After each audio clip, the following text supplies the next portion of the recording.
What up, Benny?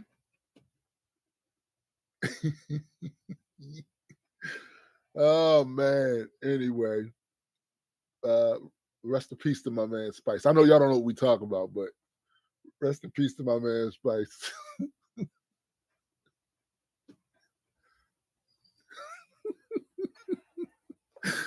Oh man, we are here, as in Hero Academy reference. But it's 11 ball. So I'm gonna do this intro real quick.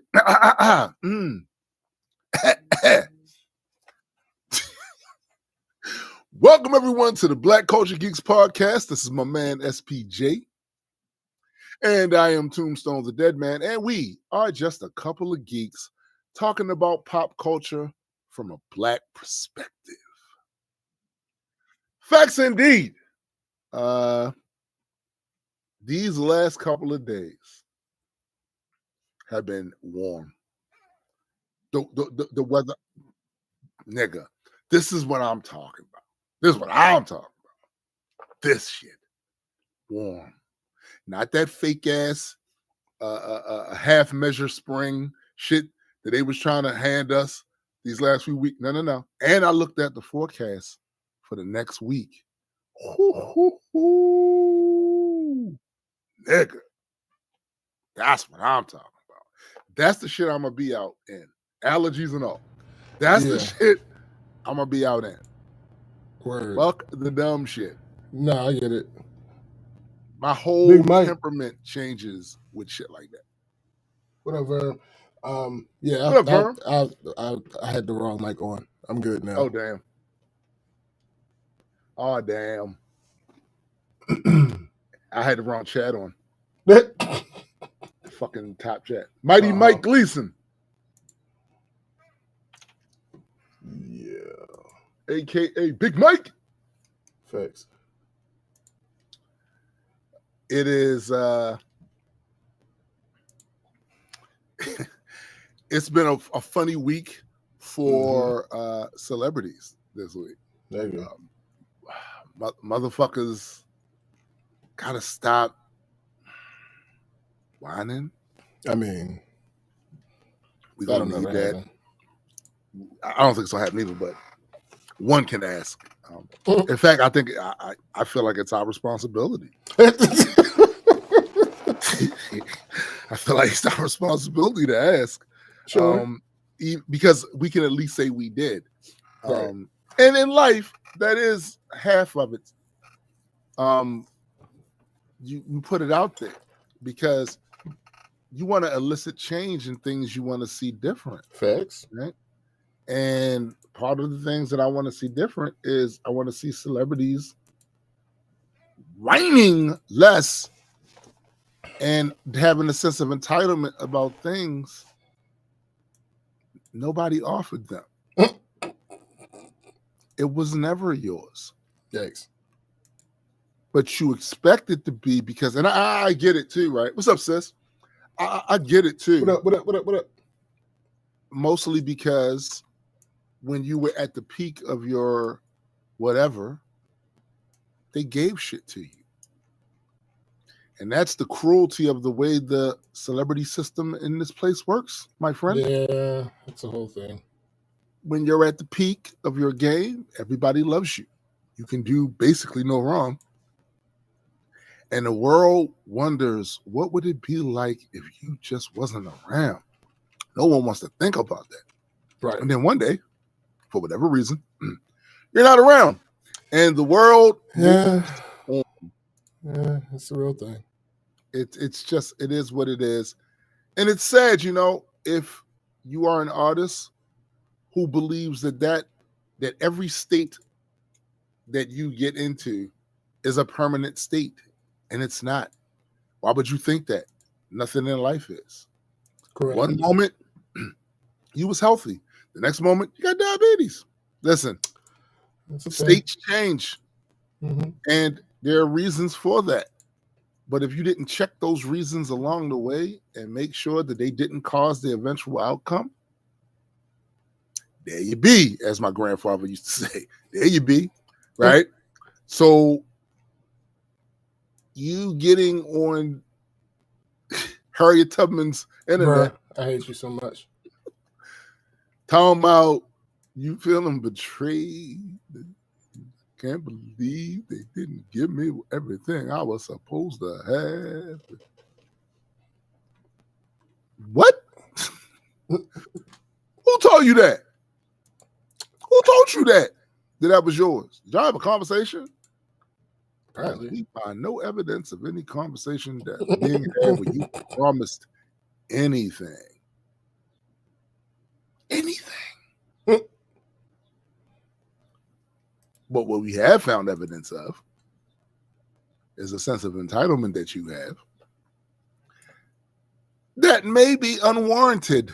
And I say may because I know at one point in your life it was an expectation and it came true a lot of the times. So you might still be basking in your thugnificence about that era of time. And nostalgia is a fun place, right? For everybody, even those that's not celebrities. Nostalgia can be a very fun place to park for a little while. Thanks. But then once that's run its course, you got to pull off. Right? And you got to worry about the traffic in front of you now, not the shit that was happening when you first started driving and shit. Like, deal with the traffic that you got right now. You know what I'm saying? Because this is what'll happen. Guys like me who may have begrudgingly gave you your props. And I say begrudgingly because I ain't like how you started. I didn't. And I didn't like how it changed the shit I liked to the point where certain motherfuckers decided they was going to take a decade or so off with their pen. All right. I ain't like that shit. Super young. And if you were part of the shit that influenced motherfuckers to do that, good rappers, decent rappers, right? Who decided to take a decade and a half off with their pen and shit and give us bullshit. If your success was one of the things that inspired them to do that, it's fuck you and it's up until you do some shit that I respect. Sure. So in this particular case, shit was done that I had to respect. When I was working at Phillips Seafood, one of the young bulls that was working for me let me hear the mixtapes. You're gonna know who we talking about in a minute. Let me hear the mixtape. I was like, hey, this don't sound like the shit from, he rapping. So I had to begrudgingly give him his props because if you got bars, you got bars. Be like, what you want me to say? You know what I'm saying? If you can rap, you can rap. Like, all right, cool. But it was begrudging because I ain't like how you started. And I ain't like the influence. Facts. So when you fast forward through the timeline to get to now, and I see you whining about some shit that was never yours in the first place, and I see these dick-eating ass fans who actually are not helping in this situation because a lot of them are trying to make justifications for how you feel, I got to call you out on it. And I'm going to give you the business about it because I never did like your punk ass. So I will admit my bias, but I will also admit that when you do respectable shit, I am willing to give props for a motherfucker. There's plenty of motherfuckers I don't like, but they can rap their ass off, right? And I'm going to say it. I'm not going just because I don't like them or maybe like what they represent, I'm not going to all of a sudden suspend my credibility by saying he can't rap because I don't like him. No. I will be an honest broker on skills. An honest broker on skills. But I will absolutely be an attack dog because I don't like you when you fuck up. Mm. Or when you do some shit that's unseemly. Some shit that I feel is in poor taste. Like try to shit on another man who got an opportunity because he earned it through that year. Right. Try to act like somebody took it from you when ain't nobody heard it from you for most of the year. When it was obvious you wasn't having the impact that year this motherfucker was having. You know, in battle rap, they be having the what's the name of the year champ, whatever. Mm-hmm. I think this was the last year for it too, if I'm not mistaken. This coming year. This coming year is the last year for it. Yeah. The thing about that is, it's largely about impact. What you did during the course of the year, they gave you that, right? And it's after they deliberate on it. And some people don't like the way they deliberate. I don't know. I never watched any of the shit they deliberate on. Don't really matter to me that much. But in these cases, sometimes it's not as obvious. Mm-hmm. Because if you have a bunch of battle rappers that are out there putting on good ass shows, they all have an argument. And sometimes you have to decide along the margins. That's why I empathize with judges. Because some of these guys put in a hell of a year. Had a bunch of wins, may have took a loss or a debatable, but overall their shit was crazy. And maybe even in the loss they took, they had some of the craziest rounds of the year. Mm-hmm. So I you know, I empathize. But in this case, it wasn't even close. It wasn't even close. Cultural impact, plays, sales, it wasn't even close. You know, when you have a legacy, what you want to do is keep the memory of you in places of light in people's mind. As long as when I think of Prince, it's always in places of light. Like, yo, that nigga was bad. That nigga was bad. Sure. It was bad. You know what I'm saying? Had Prince done things where I'd have started having more memories of him in darkness than in light, it would color the way my memory is of him now that he passed. Mm-hmm. I'm glad he didn't. Because I want to hold him in that esteem. Same with Stan Lee. If Stan Lee started having more places of darkness in my mind than places of light, it would suck. But he didn't. So when I think of Stan Lee, that's the All-Father. Right. Like he is he was the physical incarnation of comic book culture and industry. Literally. Right?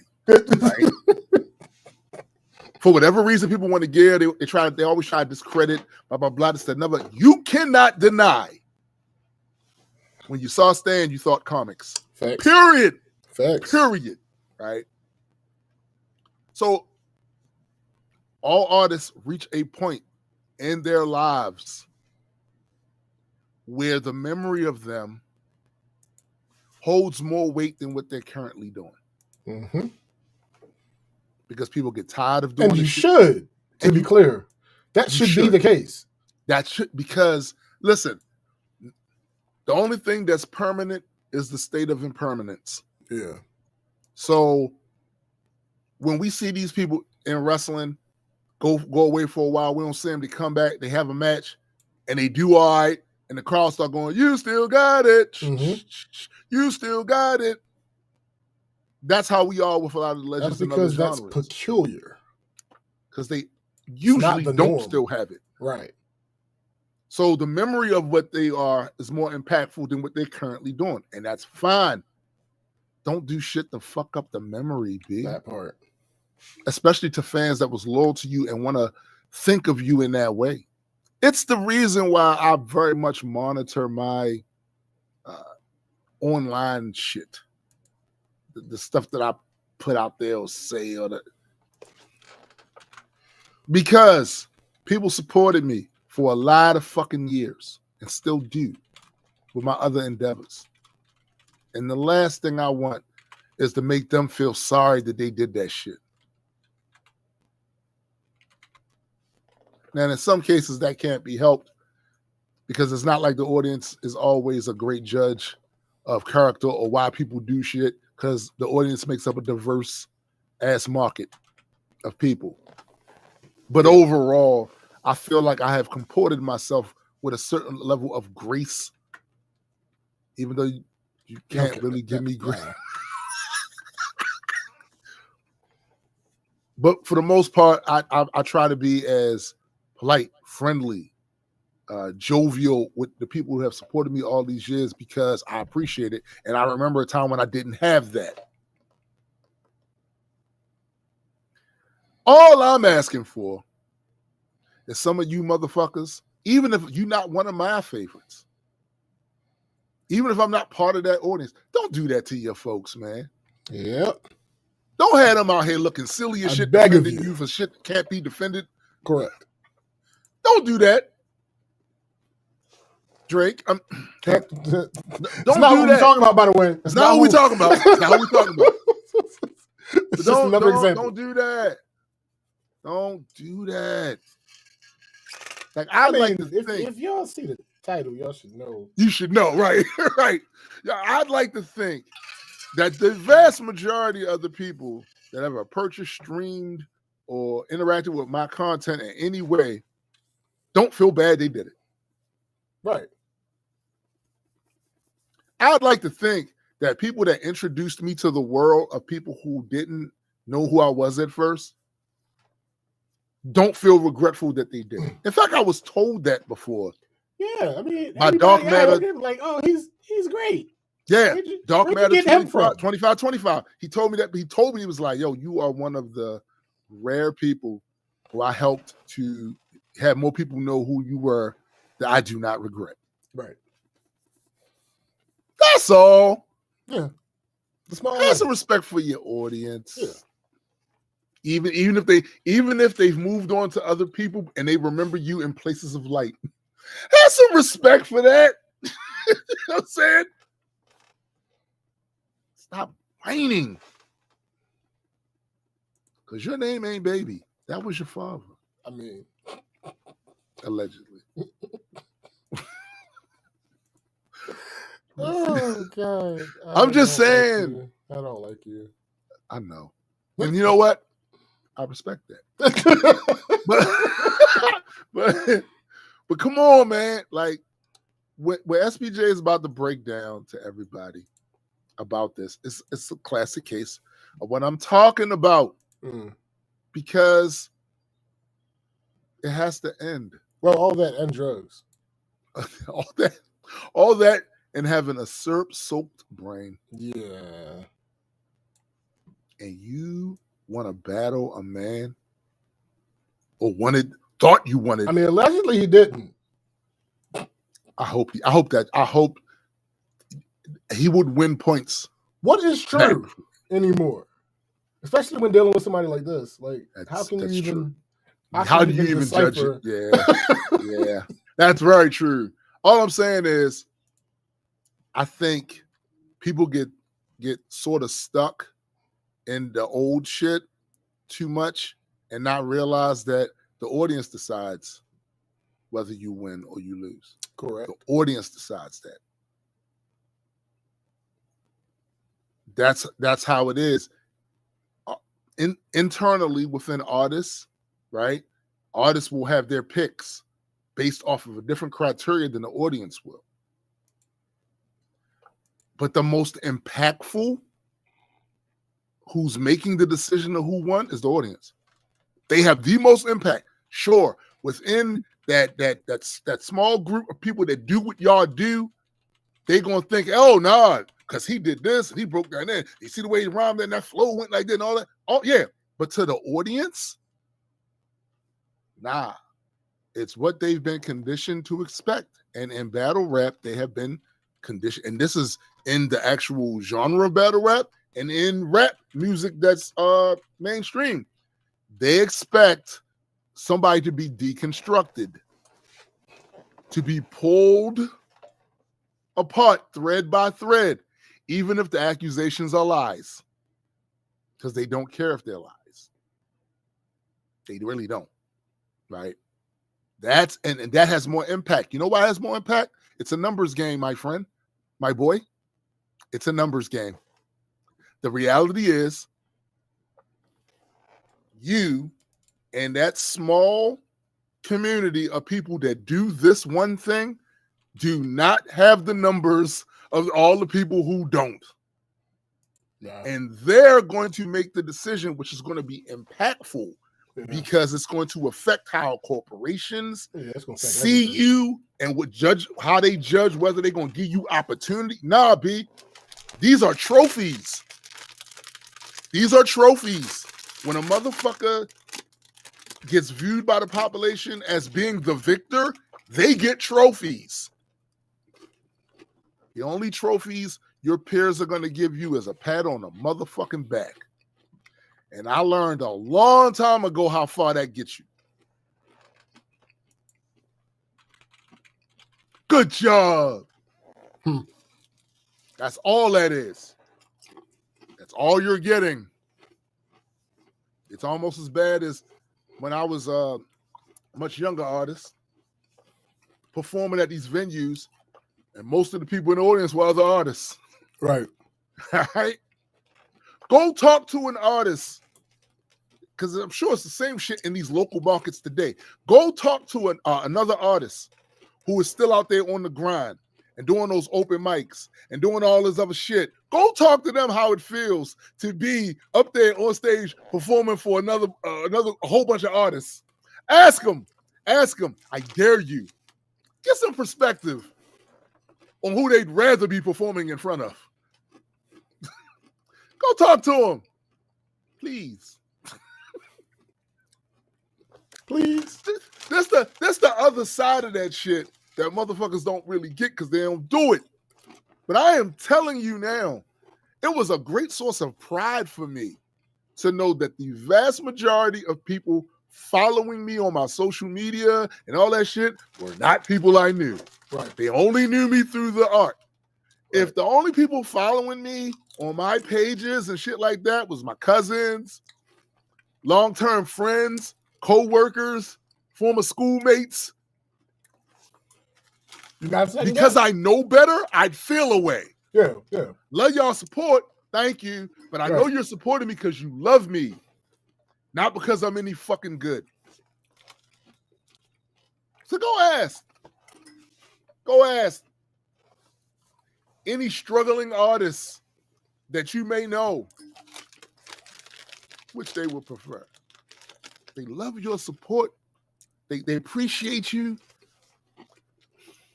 But there's a whole world out there. Right. They're trying to get to hear that shit and like their shit.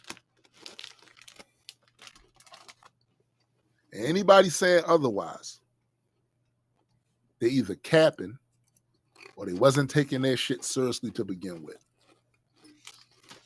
That's how it is, B. Sorry, but y'all got to hear it from somebody who's done this shit for 40 plus years. All right? Okay. So I'm going to give it to my man SBJ. He's going to give you the particulars of this. And some of you are going to really feel away because it's bad. I want to emphasize drugs. Yo, that is we're not talking about the battle rapper drugs. I know y'all know who nigga is. We talking about real drugs. Yeah, drugs. I want to emphasize drugs because that's really why we're here. Actually, the things that he's referencing and the actual content, both of those, we're here because of drugs. Right. So, for those who couldn't figure it out, the person we're talking about is Leany F, baby, and the F is for phenomenal. Oh, wait. Excuse me, sir. At least in English? Yep. You don't stop phenomenal. I'm mad you said that because that's what his dumbass fanboys Like, oh no, he was saying it in Spanish. What Stop else did it, he? B. Yo, Where I else did can't he stand reference Spanish in that entire verse? Yo, It's not a thing. see what you He do? got lucky. Either See he what you got do, lucky or he was being incoherent and y'all fell for it. Yo, you see what? This is what I'm talking about. Artists, you see what y'all do? Stop doing that. You got these niggas out here defending the indefensible. Like, bro, Stop doing that shit. Like, what are we even talking about right now? Like, the hell you mean? What the hell you mean? Say it in Spanish. Come the fuck on, bro. You know you don't even believe that. But anyway, trying to wait for him not to be wrong and shit. My bad. I apologize. That was a tangent. Chasing Lil Wayne. Missed interviews, all-night studio sessions, and brutal honesty. That's the title of this. That's the title? I don't. Wow. It's not intended to be, but I guess this is kind of a bit of an expose. Interesting. When we finally caught up to him, the rap legend went deep on Carter 6, his family, the Super Bowl, and much more, often leaving us speechless in the process. Okay. Actually, let me move this over here. It's 5 a.m. in Georgia, and Tree Sound Studios is quiet.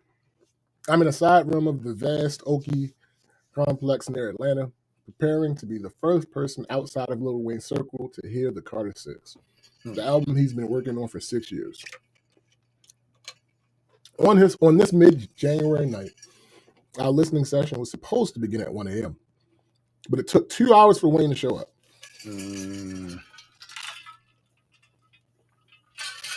So I jumped to take a drink for that one.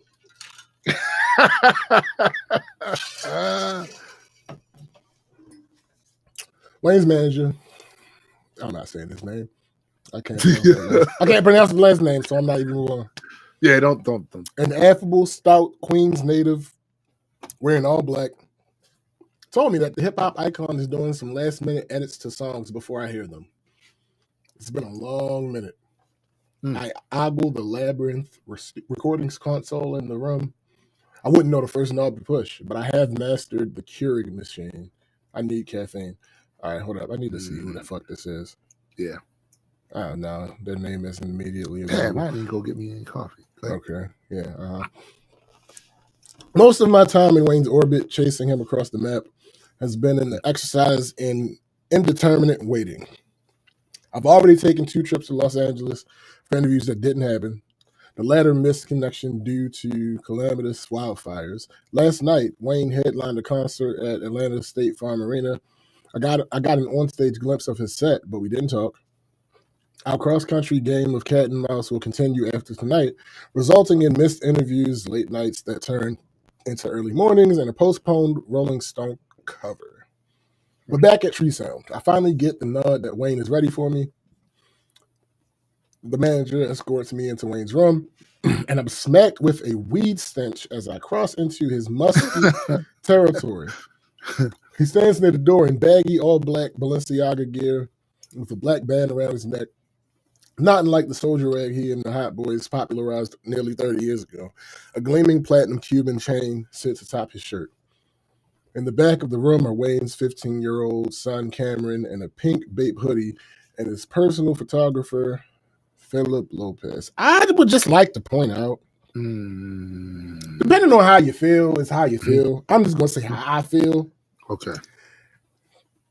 So you're hotboxing your 15-year-old? Is what's going on here? Because... Damn it. I'm just...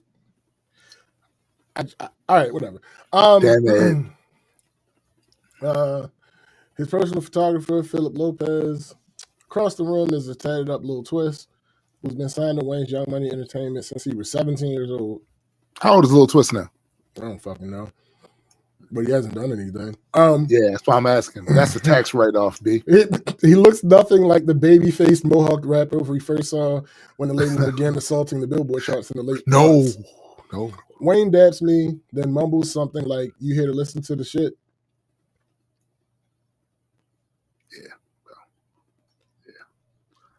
Okay. While picking a track for his engineer to play.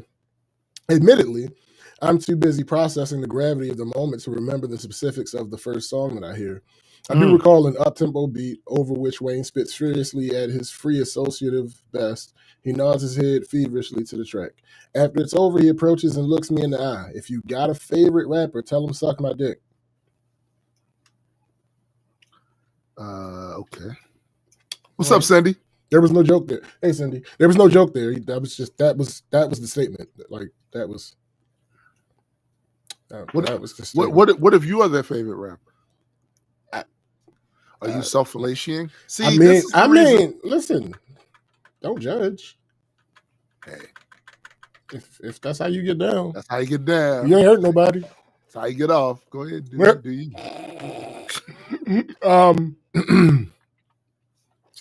Let's see. At 42 years old, that's all caps for some reason. That was not me exaggerating. I'm gonna tell you why it's in all caps. That was not me exaggerating. That is in all caps.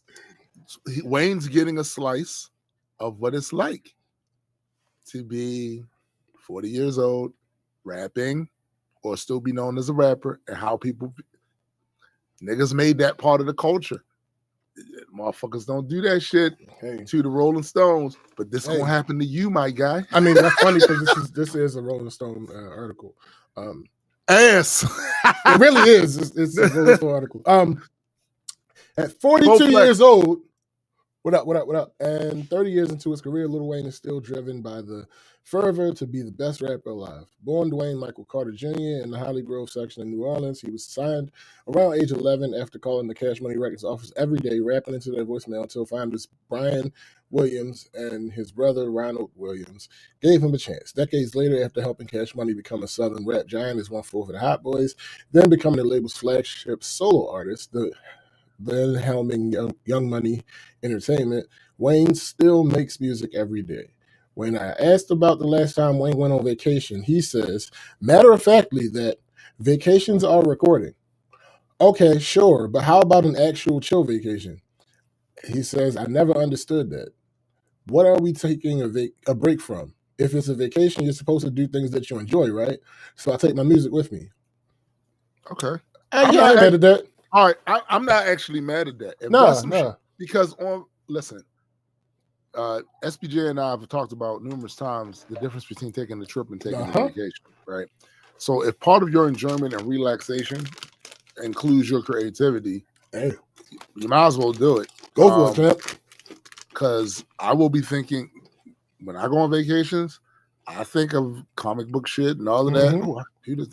Because different settings bring different shit out of you. So I'm not mad at that. No, not at all. I'm not mad at that. And in turn, music has taken Wayne to heights few rappers can compare to. His 13 solo albums, 5 EPs, 30 or so mixtapes, and hundreds of features have earned him 187 appearances on the Billboard Hot 100. In 2024, his feature on Tyler, the Creator, Sticky, extended this streak of consecutive years with a Hot 100 appearance to 21, a record for any active artist. Through health scares, legal troubles that held up 2018's The Carter 5 for 5 years, and 8 months on Rikers Island for a gun possession charge, Wayne is still here creating with the hunger of a rap rookie. Wyclef Jean, a key collaborator on The Carter 6, thinks Wayne will be seen as an icon centuries from now. To be fair, and to be clear, and to be honest, he already is seen as an icon. I was about to say that. Yeah, that's not. I was about to say that. So, disclaimer before we get into the shits. Wayne, because Tim alluded to it, he just didn't outright say it. Right. Wayne is a legend. Wayne is an icon. Period. There is no but. There's Nope. Nope. He is those things. He is all of those things. He checks all those boxes. Absolutely. He checks all those boxes. There's an also. We're going to get to the also. Mm-hmm. But to be clear, these things that we're going to talk about in reference may change the day-to-day talk about him. Right. However, they do not change those. What he already established. He is a legend. He is an icon. Because we don't be that's the other thing. We don't be doing that. Yeah. All right. A motherfucker did what they did. They did what they did. They get that credit is already in the bank. Absolutely. It's already there. Like they did what they did. Mm-hmm. So All right. Wyclef continues, you got to think like how people study Bach or Thelonious Monk, Miles Davis, Shakespeare. He explains over Zoom from Paris. He's going to be regarded as one of the greatest Renaissance wordsmith composers of our generation. Again, facts. Wayne's disregard for norms helped him reshape the contours of hip hop. His locks, body, and envelop. That word fucked me up. Body enveloping tats and colorful clothing made him a fashion maverick, serving as the mood board for hordes of young MCs to follow. He held it down for lyricists during the onslaught of ringtone rap and snap dancing, and did so with a relentless output that redefined what prolific meant in hip hop. Moody crooning, deep cuts like Me and My Drink, and Prostitute engendered entire wings of nihilistic melodic rap hip hop. I don't like that. I don't like that. Because you heard my natural like was rap. Yeah. And they put hip hop though. I don't. Anyway, that followed them. He's tried his hand at practically every style and theme, even dropping Rebirth, his 2010 rock album. Wayne's history is still being written. Recently, he's fed fans via collaborations with everyone from Doja Cat to Lil Baby to Nas to Jack Harlow. In 2023, he dropped the album Welcome to Collie Grove with Friend 2 Change and the mixtape The Fix Before the Six, an appetizer for Carter 6. It feels like these days Wayne is more focused on bar work and experimentation than chart chasing. Beyond the artistry, Wayne's no ego approach as an executive paved the way for Young Money signees Drake and Nicki Minaj to become icons and set up artists like Tyga for sustained success. His latest entrepreneurial endeavor is co-running his Young Money APAA sports agency, representing more than 100 athletes, including the Heisman Trophy winner Travis Hunter, set to be a top pick in the 2025 draft. Like Jay-Z, 50 Cent, Wayne is a rapper, entrepreneur, but he doesn't always get credit for wearing multiple hats. He says he doesn't mind, mostly because he's still focused on the rapper part, and uses the basketball metaphor to explain. He says, imagine you're a player coach, still averaging 30 a night, and a nigga asking, hey, do you feel slighted that they don't put you in the coach type of conversations? He says, no, I'm still dropping 30. I'm fine being the best rapper, and then you just found out, oh shit, he owns Young Money. Oh, he put Drake on. Oh my God. So this is the first clue in this so far that his brain cells are not Yeah. Because there is no scenario, and like I said, clue, not evidence, because yes, it's clear that he's making an analogy. The problem is that's the analogy you came up with. Like, there's nobody on this planet. All right, let me rephrase that. There's nobody above the age of 17 on this planet that cares enough about this that does not know that Drake is connected to you. That is a fact. That's not Nicki. how this works. And Nicki. Right. Yeah. That's not how this, but I digress. The first curveball in my reporting occurs somewhere over the Rockies. On a flight from New York to Los Angeles to interview Wayne back in December, I'm told that Wayne has an emergency and needs to cancel. I'm assured that his health is fine. He just can't do the interview. I fly back to New York the next day. Then in early January, I return to LA just in time to witness the catastrophic wildfire spreading across the city. I head over to meet Wayne at the studio in Thousand Oaks. Several members of his team are there, including the manager, who's wearing a gleaming Young Money chain he got from the star as a Christmas gift. I hear a loud, urgent buzz from the manager's phone and think it's another wildfire advisory. In fact, it's his ringtone for a Wayne phone call. Manager answers in speaker mode while walking out of the room. Before he leaves, I overhear Wayne exclaim, I'm not doing that shit tonight. You see what's going on? Wayne, I learned later, had to evacuate his Hidden Hills home, which was undamaged except for temporary power loss. Manager returns to the room about 10 minutes later and informs me tonight isn't happening. The next day, the Sunset Fire forces me out of my Hollywood hotel and back to New York. Last month, I got the cancellation alert in the air. At least this time, I hear Wayne's voice. 11 days later at Atlanta State Farm Arena, the crowd is ready for the main event. A Lil Wayne concert just before the college football playoff championship game. There's just one problem. Lil Wayne isn't here yet. It's 11 p.m., an hour after Wayne's set was supposed to start, and a dozen or so people, mostly members of Wayne's team, wait backstage. Manager paces while taking phone calls. One balding arena worker quips to his co-workers in a Georgia twang, "You think I could grow some hair by the time this fucker gets here?" 30 minutes later, things abruptly go from 0 to 60. Three Atlanta cops dash outside to meet Wayne's Sprinter van. Soon after, Wayne's sons Cameron and 15-year-old Neil file in. And then the man of the hour bounces in, adorned in a baggy black and white camouflage sweatsuit, black boots, black beanie, and white sunglasses. I bet it's all Balenciaga. His platinum pinky ring and lit blunt are competing to be the most absurdly large thing on his fingers. There are 2 free Lil Durk t-shirts in the dressing room. Later, when I asked Wayne about them, he tells me he didn't know the Chicago rap. Yo, that's crazy. He said he didn't know the Chicago rapper was in jail. So why are the shirts? Never mind. Atlanta Hawks greats Trey Young and Dominique Wilkins are probably the only other people who can get away with walking through the arena's metal detector token a blunt. Neither would. The detector goes off as Wayne passes through, but no one gives a fuck. There's relief and excitement as the previously scattered parts of Wayne's ecosystem huddle together and form a wall around him, security in front. About 10 of us briskly walk on stage as the lights dim. Just 5 minutes after he exited the Sprinter, the crowd pops to the opening flares of Mr. Carter. I was wondering the same thing as the song's hook, which asks, "Mr. Carter, where have you been?" I've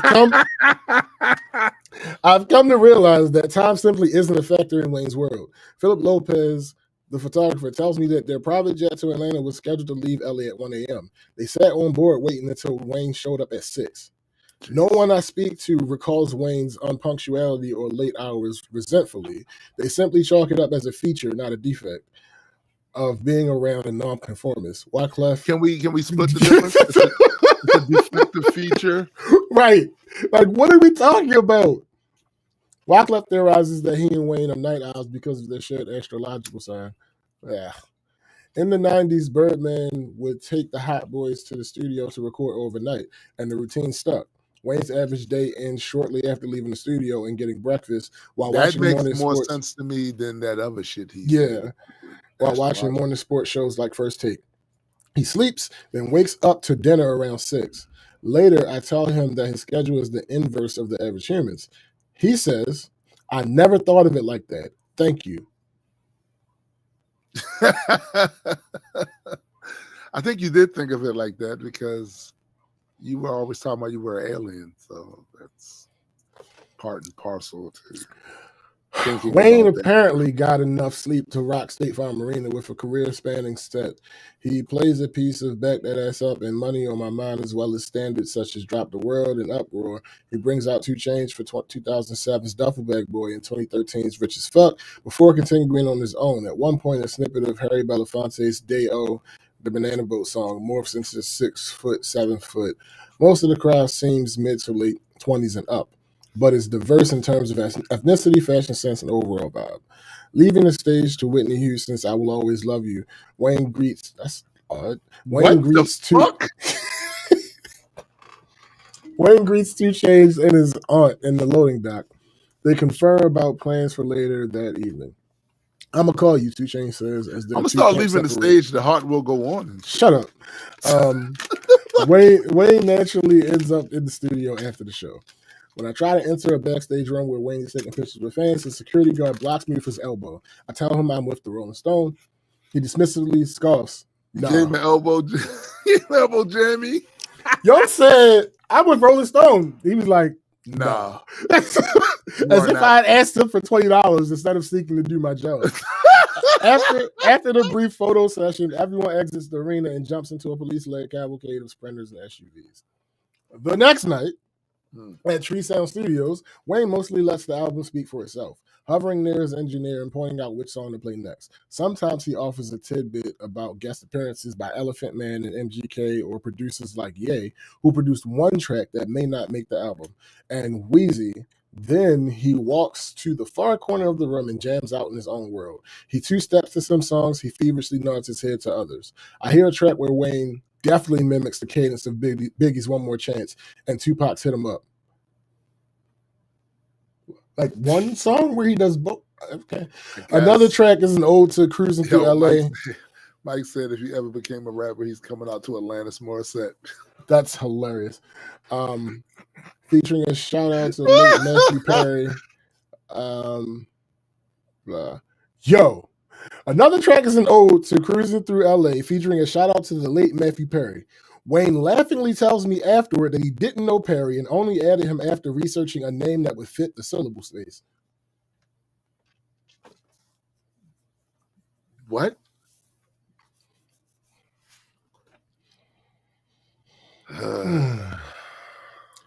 The album, due June 6th, is the sixth of his canonical The Carter series, and it's a testament to his malleable mic presence.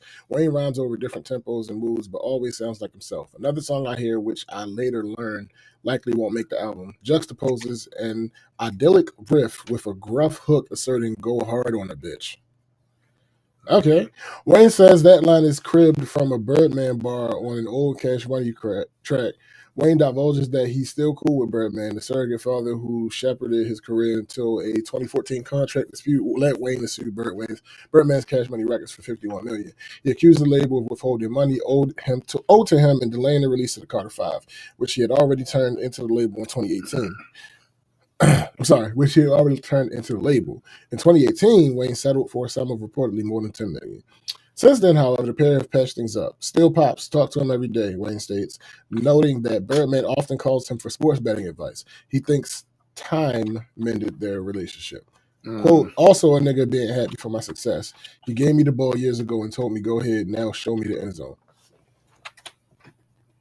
One big Billboard chart swing I hear is These Are the Days, featuring Wayne's son Cameron and Bono. The YouTube vocalist sings about counting the days, while Wayne raps about being in a hospital bed after one of the numerous epileptic seizures he's had since childhood. As for his health, Wayne tells me he's feeling amazing these days. On These Are the Days, Cameron has a shrill prepubescent voice. Wayne says the song is from 2013 and 2014. Nowadays, Cameron, Dwayne III, and Neil are all delving into the family business as rappers. Quote, it's innate. It's not surprising at all, Wayne says of his son's artistry. I'm a true musician, so it would be shocking if they came up and said they wanted to do pottery. He says he enjoys seeing them from the start of their craft. It reminds him of his own early years. It's impossible for you not to compare. I'll say that's what the fuck I was looking like when I would come in and niggas would be like, what you just say? In 2006, Wayne and Birdman did a tandem album called Like Father, Like Son. Wayne says he's open to a sequel with his sons. Wayne enjoys spending quality time with his 4 kids, going bowling and playing other sports. Though his teenage sons are getting to that age where they don't always want to do family things, Wayne jokes that Neil, the youngest, is often too cool to join in on the athletics. On a 2015 track, Wayne said his lifestyle was SASARAF, skate and smoke and rap and fuck.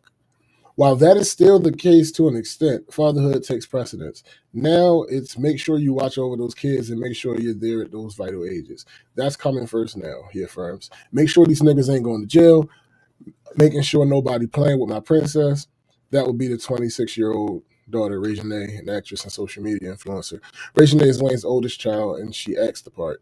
She bounces on stage toward the end of his State Farm arena set, chastising her brother's stoicness with an off-mic chiding. What the fuck is wrong with y'all? Y'all daddy's Lil Wayne. She spends Get your dumb ass up. That's actually what I expect coming from my nieces and You know what? I'm not mad at that at all. I'm not mad at that at all. She spends the rest of the set taking pictures of them and picking at their clothes and hair the way older siblings do. Wayne says he focused on collaborations on the Carter 6. If there's one thing about this album that's different, it's me approaching it like, man, what would I sound like on something with such and such? Miley Cyrus makes an appearance and Wayne recorded a track featuring an uncleared Billie Eilish sample. But the most unexpected guest I hear is Italian opera star Andrea Bocelli, who sings Ave Maria on another track. Wyclef flew to Italy to ask Bocelli's permission to sample the song and ended up telling Bocelli the story of Wayne surviving a self-inflicted gunshot at 12.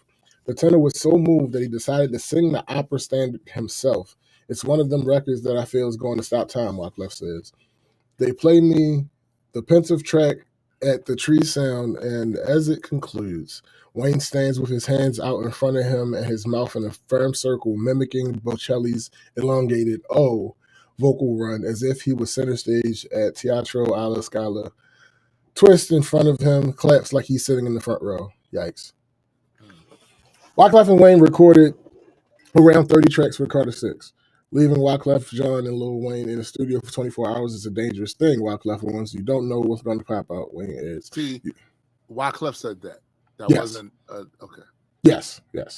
You're going to probably do like 8 songs with Wyclef because he's going to keep flipping what you did on one song and make a whole new song out of that shit. The collaboration extended beyond the studio. Wyclef and Wayne created an informal group called the Gumbo that the Fuji likens to Gnarls Barkley.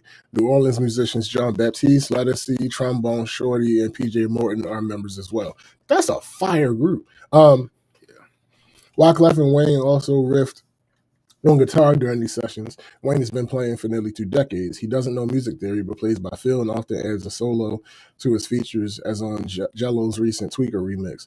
While showing me one of his too many guitars at Tree Sound, he points out a left-handed Jimi Hendrix model. Hendrix is his favorite guitarist. If you watch footage of that nigga play, this is Wayne, if you watch footage of that nigga play, if they don't show the guitar, you'll never know he's playing a guitar. He's so cool. He looks like Jaden Daniels or something, says Wayne, referencing the Washington Commanders' rookie sensation. After one Carter 6 song, Wayne tells the room they could have had some music, mimicking guitar playing, but instead they got rapping. He's talking about the NFL. All right. So just to interject here just for a second, this is what I was talking about earlier. This is what I was talking about earlier. You can have an awareness of all the things that you accomplish, but not acknowledge what that man who has done things you've never done, including the Super Bowl. But we gonna get into that. He continues, they fucked up. Oh, did they? In 2023, Wayne told Rolling Stone he loved to play that year's Super Bowl halftime show since it was happening in New Orleans, his hometown stadium. But last September, the NFL announced Kendrick Lamar was getting the nod. Wayne released a video revealing that not being selected broke him. Onlookers wondered whether NFL brass had told Wayne something to make him feel like he was poised to be the choice. Wayne says the league encouraged him to be more public-facing in preparation for the show, making him feel like the selection was inevitable. Let's stop right there. They told that nigga to compete. If I say to you, go, prime example. Matter of fact, we'll stick to music because that's what we're talking about. Mm-hmm. All right, music. I've been collab heavy recently with music. If you say to me, yo, I'm trying to get on one of those collabs, right? Mm-hmm. And my response to you is, all right, get in the lab and work on your rhymes. Mm-hmm. Mm-hmm. That is not me saying That is me saying, hey, yeah. This is something I want you to work on. So you and can if be you in a work on that to the point of my satisfaction, then we can get this. Yeah, we can get this. That is what that means. That's what he means. You have it. Like what? But again, it only gets misinterpreted that way with a syrup-soaked brain. All right. So it says, Wayne says the league encouraged him to be more public-facing in preparation for the show, making him feel like the selection is inevitable. Quote, to perform, it's a bunch of things they're going to tell you to do and not to do. Asses to kiss and not to kiss. If you notice, I was a part of things I've never been a part of, like Michael Rubin's all-white parties. I'm doing shit with Tom Brady. That was all for that. Hold up. What does that, being part of a white party? All right, I get the be visible stuff. Do you not understand what they're talking about? drop some music, make an impact. This is what they told him is no different than what Vince McMahon used to tell wrestlers. Right. When they first came there. Hey, look, there's no guaranteed contracts here. You got to go out there and show us that you can get them on your side. Right. That's basically what they told us, boy. That was off of that. You ain't never seen me in them types of venues. I ain't Drake. I ain't out there smiling like that everywhere. I'm in the stew smoking and recording. He says that after the Lamar announcement, someone at the NFL apologized and told him we ain't in charge. All of a sudden, according to them, they got curved. So I'm going to have to just settle with whatever they say. He resolves. Jay-Z, who Wayne has called a close friend, runs Rock Nation, which oversees the halftime show. Last year, halftime show producer Jesse Collins said Jay-Z has chosen a Super Bowl act since 2019. Wayne says he's cool with his one-time collaborator, lauding him as someone with a wealth of advice who's just a text away. Neither the NFL nor Jay-Z responded to a request for comment to his story.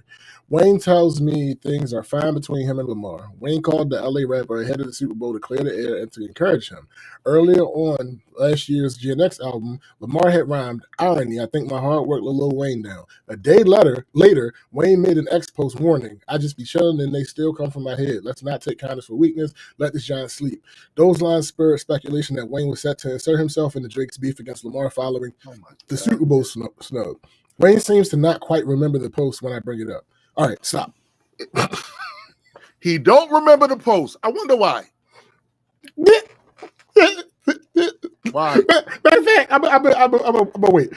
Quote, I sound like I'm talking about the media because I said they. Wayne says that he didn't pay attention to Lamar and Drake's war of words.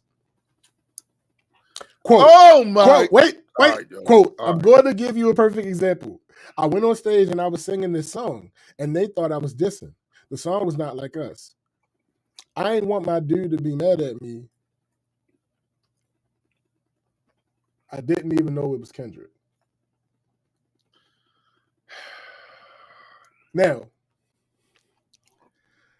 for those of you who have never heard Not Like Us, like 40 seconds into the song, I think it's about 40. Kendrick Lamar says, say Drake. Say Drake. So, what are we? Wait for a second. What? Certified lover boy, certified. We're not talking about the stuff that's caused by substance. That's not caused by substance. Oh no, we're not talking about the issues. We're talking about all the other stuff. We're talking about the stuff that is. Yeah, say Drake, OVO, certified lover boy. Like what? Who did you think he was? Who did I think he was talking? Like, yo, there was a point, right, where people were actually afraid for that man's life. Yeah, because of the substances he was taking. Absolutely, they were afraid that it was. We're not going to keep Wayne. We're not going. Right. People were afraid. Absolutely, I'm pretty sure people still are. Yeah, to be honest. Yeah. Given how some of the some of the things that he's recently been doing. Thought we was going to lose him. Yeah, facts. For most of the rap world, the Drake-Lamar beef was a hot button news. It didn't make a blip for Wayne. While pointing to a nearby TV plant, ESPN, he declares, if it don't happen on this channel or FS1, I wouldn't know what that happened. Okay. As the album playback ends, Wayne transforms into the master of ceremonies, holding court about whatever comes to mind. The table I'm sitting at has a red tray with 10 tubes full of 4 or 5 blunts apiece. Wayne and Twist went through about 2 tubes so far. Throughout the night, Wayne periodically walks up to Lil Twist, and they switch blunts without a word spoken. I can't discern the pattern despite trying all night. In between my questions, the conversation meanders freely amongst the room. Wayne is a natural comedian, bouncing all over. He talks skating with Lopez and gives his take on the latest Saw movie, opining, the new one is good. That nigga Jigsaw still living. When is the cancer going to kill that nigga? Now stop. Jigsaw literally just said, if it ain't on ESPN or FS1, he doesn't know about it.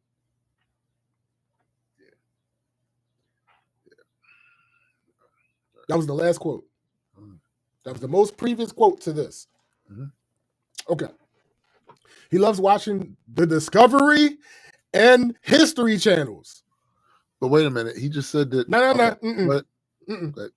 And the self-described Martian stays abreast of news on extraterrestrials from the Pentagon and the White House. Quote, they like to release shit right in the middle of something popping.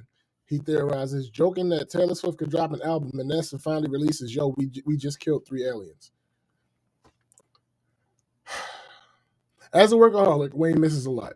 Cameron spearheads a primer for Wayne on Mr. Beast. Wayne doubles over laughter when he learns that one of the YouTuber's first viral videos was him counting to 100,000.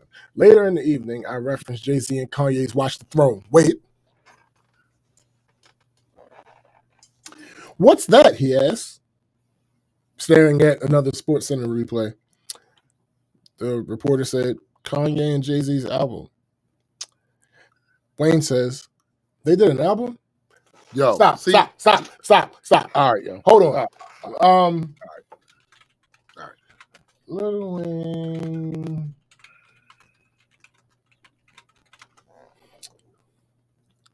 Are you checking if when that album came out he was off planet? No. I'm just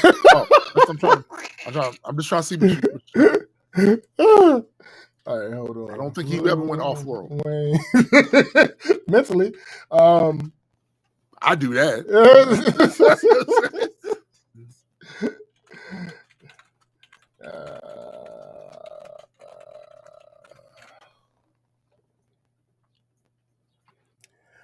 Lil Wayne has a song that came, I can't remember exactly when it came out. It is called Bitch, I'm Here. Mm-hmm. Bitch, I'm Here. Bitch, I'm Here. One of the lyrics, this was around the time that he was throwing shots at Jay-Z, was, what she watching, not the throne. Yo, so here's the thing, right? I have no problem with Wayne throwing shots at motherfuckers because that's hip hop. And too many people, right, don't understand this culture at all. And the people that they tend to gravitate to are the ones that broke through from hip hop culture into mainstream, right? Mm-hmm. So they don't understand it. I remember at the time people commenting on him taking shots at Jay. Mm-hmm. Some people who were Jay fans took issue with that. I just never did. I said, yeah, so no, it's fine. Tell him say something back. Right. Like that's all. That's part of the culture. Like also, Wayne ain't do nothing wrong throwing shots at Jay. Oh no, not at all. Fuck he that. ain't do nothing wrong. Also, there's another line. Let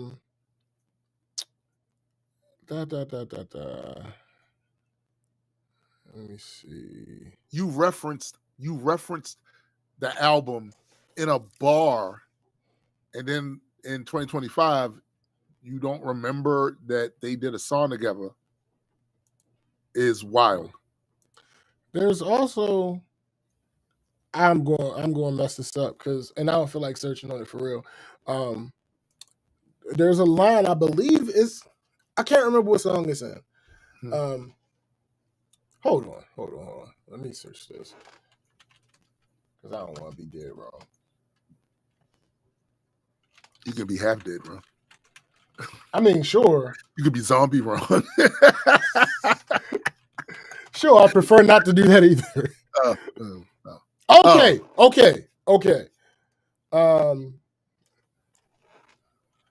I was right.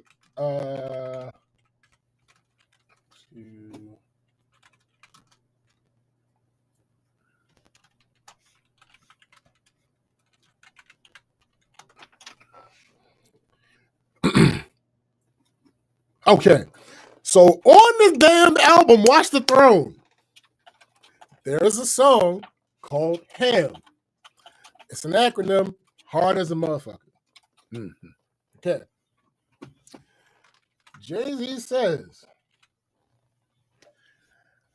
I'm like, really, half a billy, nigga, really, you got baby money, keep it real with niggas. Niggas ain't got my lady money.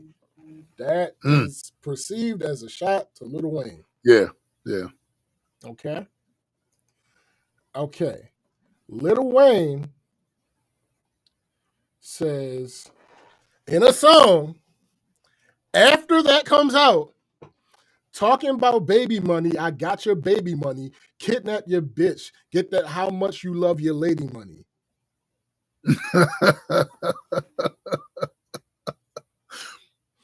Now, for those who might be listening and think that these are just happenstance and coincidences, No. let me explain No. 2 things. You don't understand hip hop if you think that's true, number one. But also, there is credence to these being the case because Wayne has explicitly come out and said when people ask him about certain songs that he's done, he doesn't even remember the lyrics to his own songs. Oh, we saw that at WrestleMania last year. Absolutely come out. Well, all right, but to be fair to him, to show him a little grace. You can't show him a little grace. It could have just been a flub, right?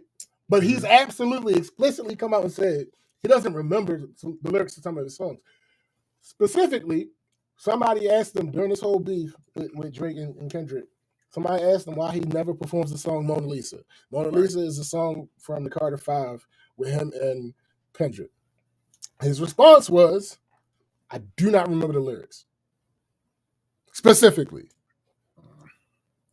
Let me just do this thing real quick. So Christina says, it's hard not to respect an artist that consistently promotes fuck segregation and other healthy concepts. Respectfully, saying fuck segregation is not the same as saying racism doesn't exist. Correct. Which is what Wayne because he's absolutely said that on several accounts. Absolutely said that. Yeah, we're not doing this.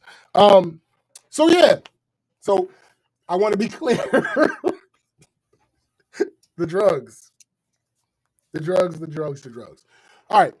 The rest of the room spends the next 5 minutes playing songs from the iconic 2011 album to jog Wayne's memory.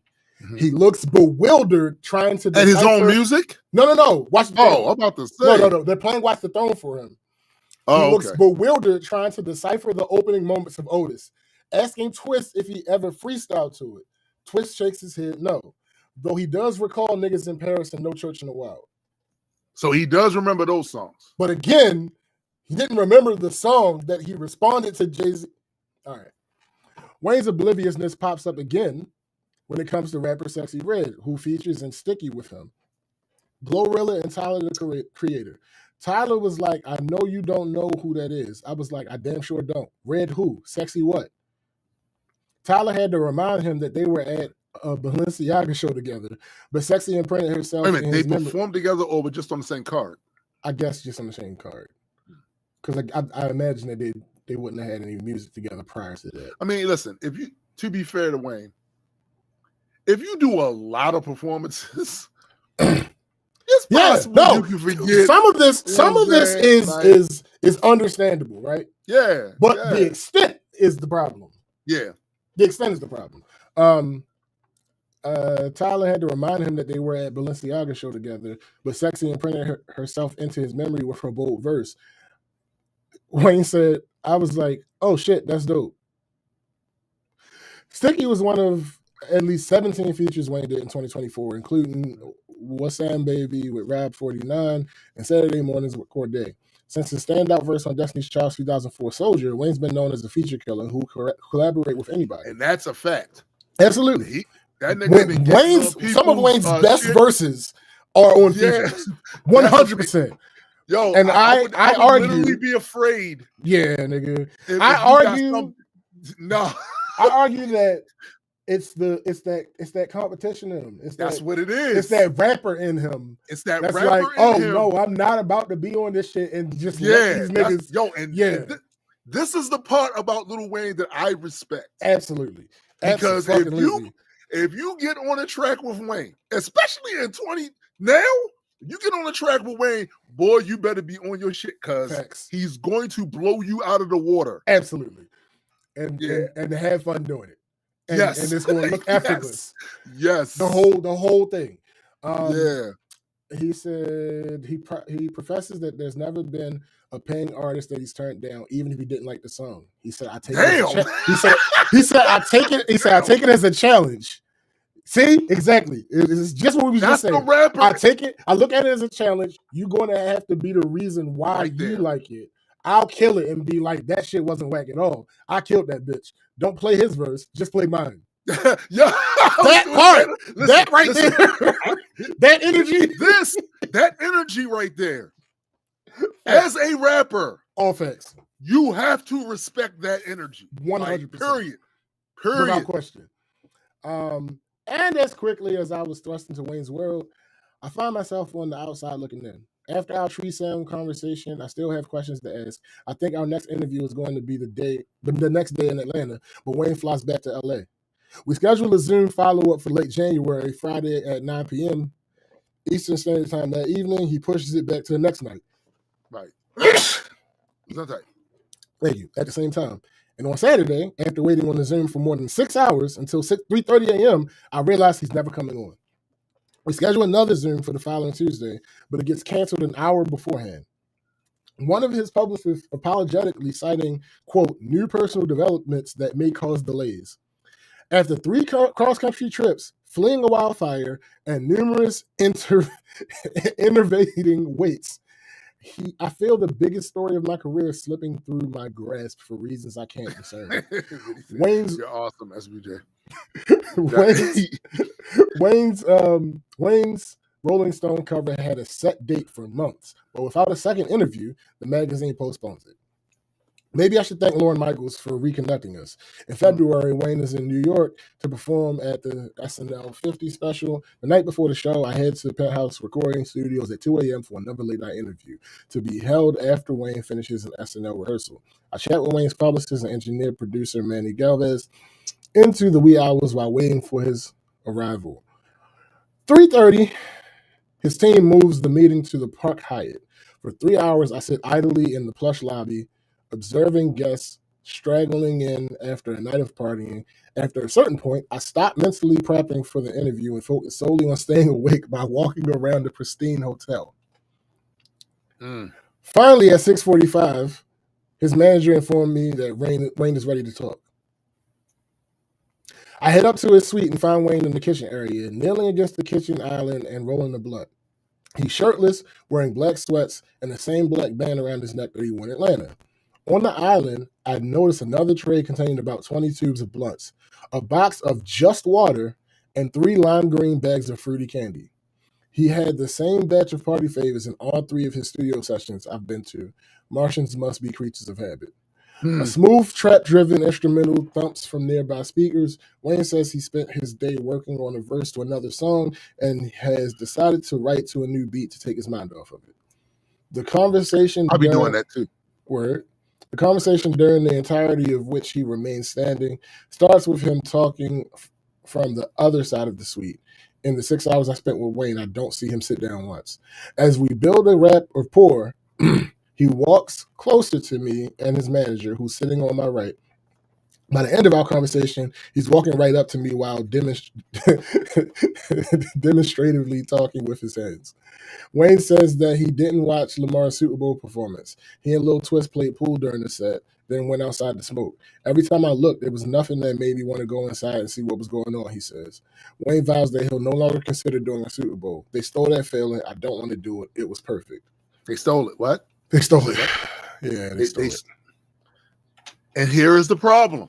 And this is the reason. I'm going to tell you something. This is the reason why when you look at the tagline on our podcast, your heroes have no power here. Correct. Because what typically happens is when you start seeing these people as more than just the artist that makes music that you like. Yeah. You're willing to forgive fuck shit. Yeah. Or when they are being inconsistent or flat out wrong about the situation. This is the case. What I saw happening, that's why I said a lot of his fans didn't help this situation. Sure. Because they didn't hold him accountable. Correct. Because when all of this first started coming about, this idea that he put in their heads that he was promised something. That's Right. not what happened. Correct. That's not what happened. But he put that in their heads, and because when you are this viscerally connected Mm-hmm. to an artist on an emotional level, you're willing to give him the benefit of the doubt instead of being a critical analysis of what he's saying and what the situation is. No one can doubt whether you are a fan of Drake or a fan of Kendrick. No one can doubt that in 2024, that was Kendrick's year. Yeah. No matter how you think about it, no matter how you feel about it, he had the most impactful year as a MC. Period. Almost ever. Almost ever, because we got numbers that can argue ever, right? Mm-hmm. So why wouldn't a place like the NFL, who's throwing this show, and they're all about algorithm, they're all about engagement, they're all about trying to get the most people possible watching their product. Why wouldn't you choose the guy who had the biggest impact that year? Of course. And a they guy were who was affirmed. breaking records. They were affirmed because it ended up being the most viewed broadcast of all time, most or number broadcast. 2. I can't remember if it was 1 or 2. Whichever case, Yeah, they won. right. It's a wild. The other one that was either 1 or 2 was the space landing, the moon landing. Right. So yeah, it's wild, right? For someone to allude that they messed up, yeah, when they got everything they wanted from the deal, literally, and then some. Yeah, like I mean, no, they didn't. No, not at all. I'm pretty sure they're fine with their decision. I'm pretty sure they're feeling pretty good about it. Yeah. This is what I mean by using rationality over the fandom stuff. They did not lose anything. They gained a whole hell of a lot. So did Kendrick. He had been gaining that whole year. So now if somebody says to you, hey man, look, go out there and show us what you got. That is as somebody who's been an artist for years, I am telling you now, what that means when I've heard stuff like that from promoters and shit like that, show us that you can bring people in here. That you can bring people to the show. Because they're trying to make money. And they're trying to get their name saturated throughout that particular industry. So what they want, half of these promoters didn't listen to music, or at least that type of music. Yeah. They want to know, can you put asses in seats? They want to know, is people going to come there, buy drinks, and the house makes money? That's what they want to know. So if they're telling you, go out there and do your thing, they're saying, yo, make an impact. Make it interesting. So that we got to go, I don't know. But 2024, it wasn't interesting because it wasn't close. Nobody was close to Kendrick last year. That's just a fact.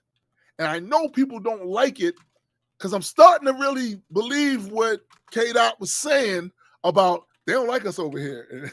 I'm starting to, because some of the takes I've been seeing on social media have been wild.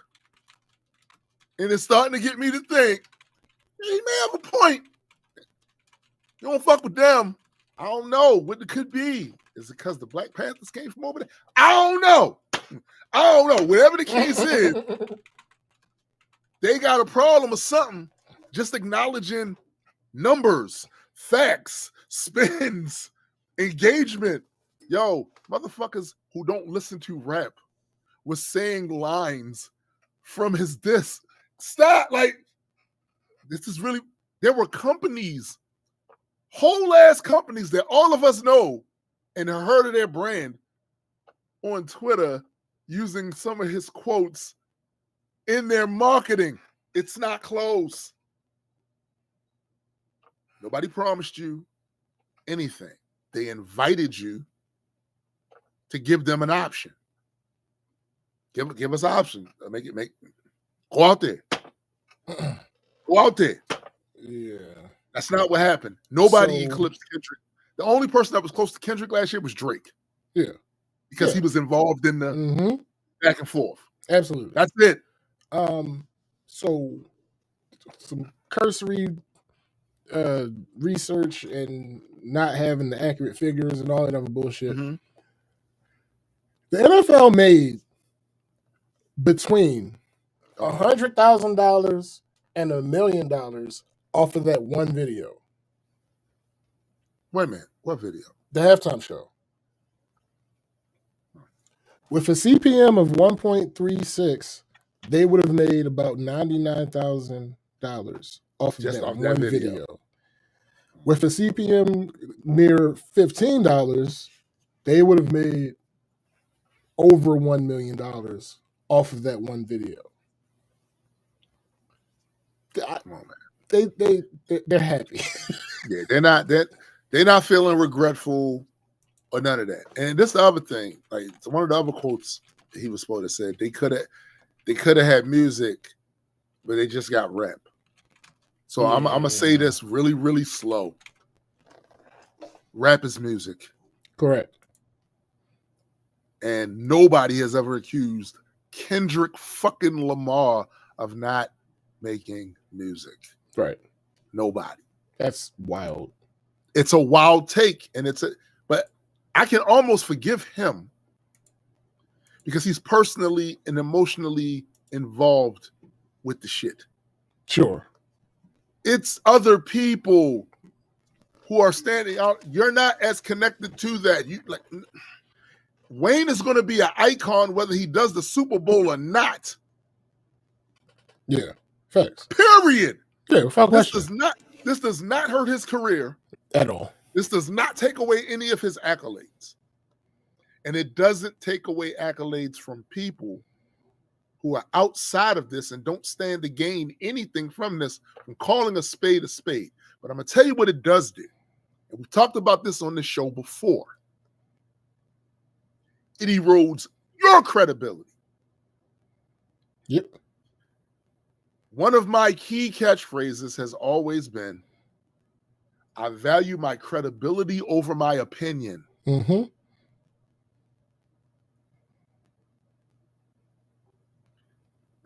That's what needed to happen when this type of stuff gets bandied about. His people who support him, his fans will be like, we love you, Wayne, but you're wrong. Mm-hmm. You're wrong. It's obvious that this man killed in 2024. Right. It's obvious. And it makes business sense. And since it's never been a requirement that an artist must come from the town that the Super Bowl is happening in, right? The idea that not only has it never been a requirement, it's only happened like once or twice. It's only happened once or twice, and that's happenstance, by the way. Yeah, that's what I mean. Like all of the data points in the data set point to that not being true. That is someone who's hurt because he had his heart set on that. And now the justification of his hurt, so it doesn't sound like you're hating. He wants to justify it by saying, oh, they promised me, or they implied. No. I heard what you said they said. And being someone who's been in the industry, I'm telling you how that's deciphered usually. Do your thing. Show us what you got. Make it a conversation. I didn't say you got the role. Right? I didn't say you got the role. This is yours. Did you sign any contracts? Right. Did your manager sign any contracts? What about your publicist? You made? Nobody connected to you signed any contract to say, you so much I'm just saying, now. bro. I'm just saying this has to happen because we have to. We have to dress him down. Like we have to dress down any of these celebrities. Yeah. Any of them. We have to. Because y'all finna make them messiahs We not doing that. We not Correct. doing that. We not. When you wrong, you wrong. That's it. Even our favorites. Mhm. We get on the show and get in their ass Mhm. when they fuck up. No more messiahs. Yeah, facts. We not doing that. We not doing that. He's dead ass wrong, but he's compromised. So I kind of understand. Yeah. What I don't understand is people with no connection don't stand to gain anything from this, holding him up in that shit. Like, yeah. Why you? Come on, you noticed that with really? Yeah. It's the whole thing. It's disappointing, but it's not unexpected. It's not unexpected at all. At all. I mean, it's cool. It's cool.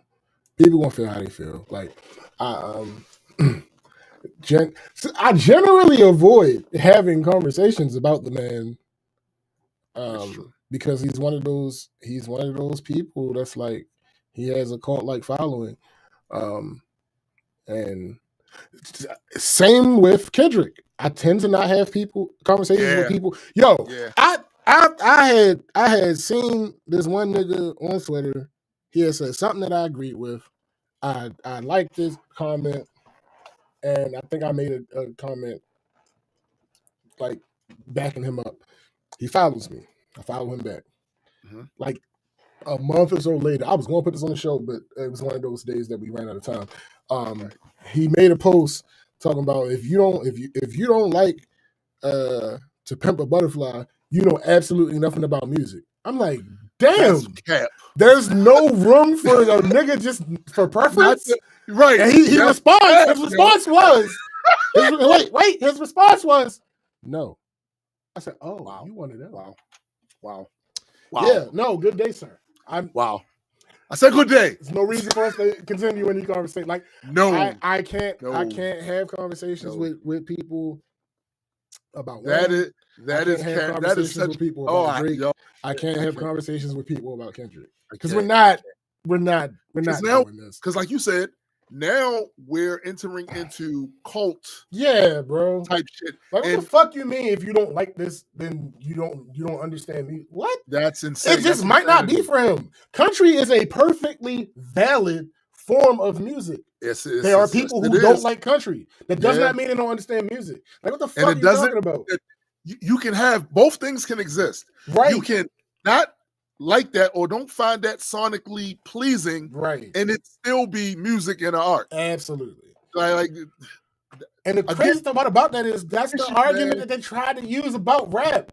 Yeah. Oh my bro. And if you were one of those people that had an issue with them trying to make that argument about rap, then cut that shit out. Like, what are you talking about? It doesn't make any sense. Because they would go further with the whole rap thing. Oh, it's not really music. Right. Right. It's not really music. No. But Nas made a good point about that though. Nas said years ago, he was like, man, when they be saying shit like that, that's just their way of saying we don't like y'all. Mm-hmm. We don't like y'all. Offense. Unfortunately though, y'all gave you a style to run with every fucking genre. Absolutely. Every genre of popular American music has run through y'all. Yeah. So, it's crazy because I went and saw Sinners, and I'm gonna talk about that when we do our week thing. Had a lot to do with that part right there. That part right there. Makes sense. Keep going, I can hear you. All right. Sports Center is on the TV. Wayne periodically comments on highlights during our conversation while sipping coffee from a steel mug. As the co-founder of Young Money, APAA Sports, representing clients across the athletic world, he has to stay in the know. In 2017, Wayne merged his Young Money agency with agent Eddie Von Gontar. There's no point. A PAA agency, and he's pleasantly surprised by their success. Quote, I didn't even think it was going to last long. Now that it's built the way it has, it will never end. It's absolutely amazing. While casual fans believe Travis Hunter is his first client, he notes that he was the first NFL agent for top picks Quinnen Williams, DeAndre Baker, and future Super Bowl MVP Jalen Hurts at the time, because this interview happened before the Super Bowl. All three were selected within the first 2 rounds of their respective NFL drafts. Sports agents are often portrayed as smarmy over promises, but Wayne opts to be realistic with his clients. The first thing we let them know is that no one is guaranteed. That's not what you're signing with Young Money Agency for, to make it to the league. You're signing over here so in case you don't, you're still up. Around 2023, Hurst left Young Money Agency, and the rapper's friend Skip Bayless speculated it had something to do with a photo Wayne took with President Trump in Florida in October 2020. Wayne says the picture was taken spur of the moment during a meeting purportedly about criminal justice reform and other initiatives for the black community. Wayne jokes that Trump was an asshole of a wisecracker who had him laughing the whole day. Ain't take nothing serious. Wayne says, literally in there saying shit like, what do we have to do again? Shit, I forgot. As Wayne tells it, former Trump advisor and Trump's son-in-law, Jared Kushner, greeted him before the meeting and told him Trump wanted to pardon him on federal gun charges he'd soon face. At the December 2019 search of his jet, uncovered a loaded gold-plated 45 caliber handgun. Wayne didn't know who Kushner was before the meeting, but soon learned he was the fan who spearheaded the summit and pushed for the pardon. He's naming the exams that he crammed while listening to me, that I helped him. He was like, I'm not about to watch my hero go to jail for this. Wayne would end up getting charged for the next month and face up to 10 years in prison. But when Trump pardoned him in January 2021, it wiped away the charge. Kushner didn't respond to a request for comment. Wayne recalls Trump powwowing with the rapper's lawyer, Bradford Cohen, a former contestant on The Apprentice. Wayne does his best obnoxious white guy voice as he mimics Trump and Cohen telling each other, fuck you, and Trump joking to him, you got this motherfucker representing you, you're going down. There was some people in there like, y'all should take a picture. He didn't even ask for a picture, Wayne says. It's popping in this bitch, and he has these nice little 2 things with him too. Wayne recalls, yikes. Wayne recalls seemingly meaning 2 women. Trump says, these motherfuckers asking me for fucking pictures all fucking day, man. Can we please? I said, it's the president. Okay, Wayne recalls with a smile. Trump was like, thank you. Bitch has been bothering me all day.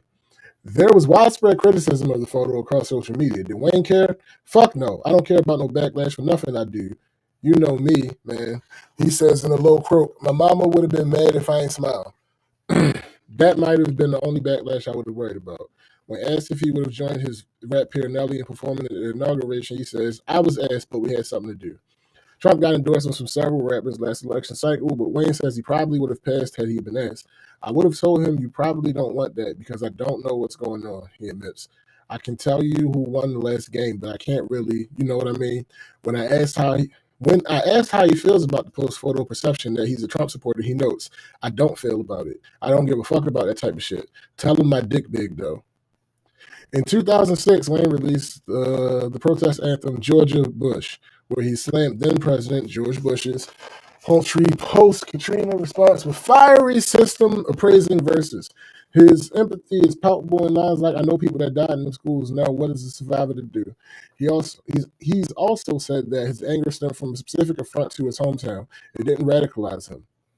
At the end of the controversial 2016 ABC interview where he said he didn't feel connected to the Black Lives Matter movement, he scoffed. I ain't no fucking politician. So, Christina, this probably answers a couple of your questions that you was asking about Wayne, because I don't know where the whole idea that he humbled himself came from. Lil Wayne's never been humble. So if you can find that quote, please link it in the comments about him humbling himself. Wayne is similarly curt when I asked him about a recent Business Insider report that detailed how Wayne spent funds he received from the Shuttered Venue Operators Grant, which aided struggling venues, artists, and performing artists, businesses that lost revenue due to COVID quarantines. According to the report, Wayne spent the money on private planes, luxury clothing, and hotel trips for various women. Wayne looks genuinely perplexed when I bring it up. Quote, I don't know what that means. His manager interjects quickly, saying he ain't got nothing to do with none of that shit. He don't know nothing about that. It's not the way his money comes and goes or none of that shit. But everything's been audited and clean. It's done and over. It's just people fishing. If you're not famous, they're not talking about you. No shit, dumbass. Catherine Long, one of the reporters behind the story, shared a screenshot showing that when she texted Wayne asking if he, quote, saw my email, he replied, quote, did you see my dick? I'm sure it's much longer and better than the email, and you like them long, right, Miss Long? End quote. He doesn't deny sending the text. In fact, he doubles down on it. quote, this is the humble person that you're talking about, Christina. Any female that texts me is going to probably receive a sexual comment. My phone is a personal phone, so if you even got my number, that means you went out of your way and doing too much. And if you texted me and I sent you something you don't like, then suck my dick.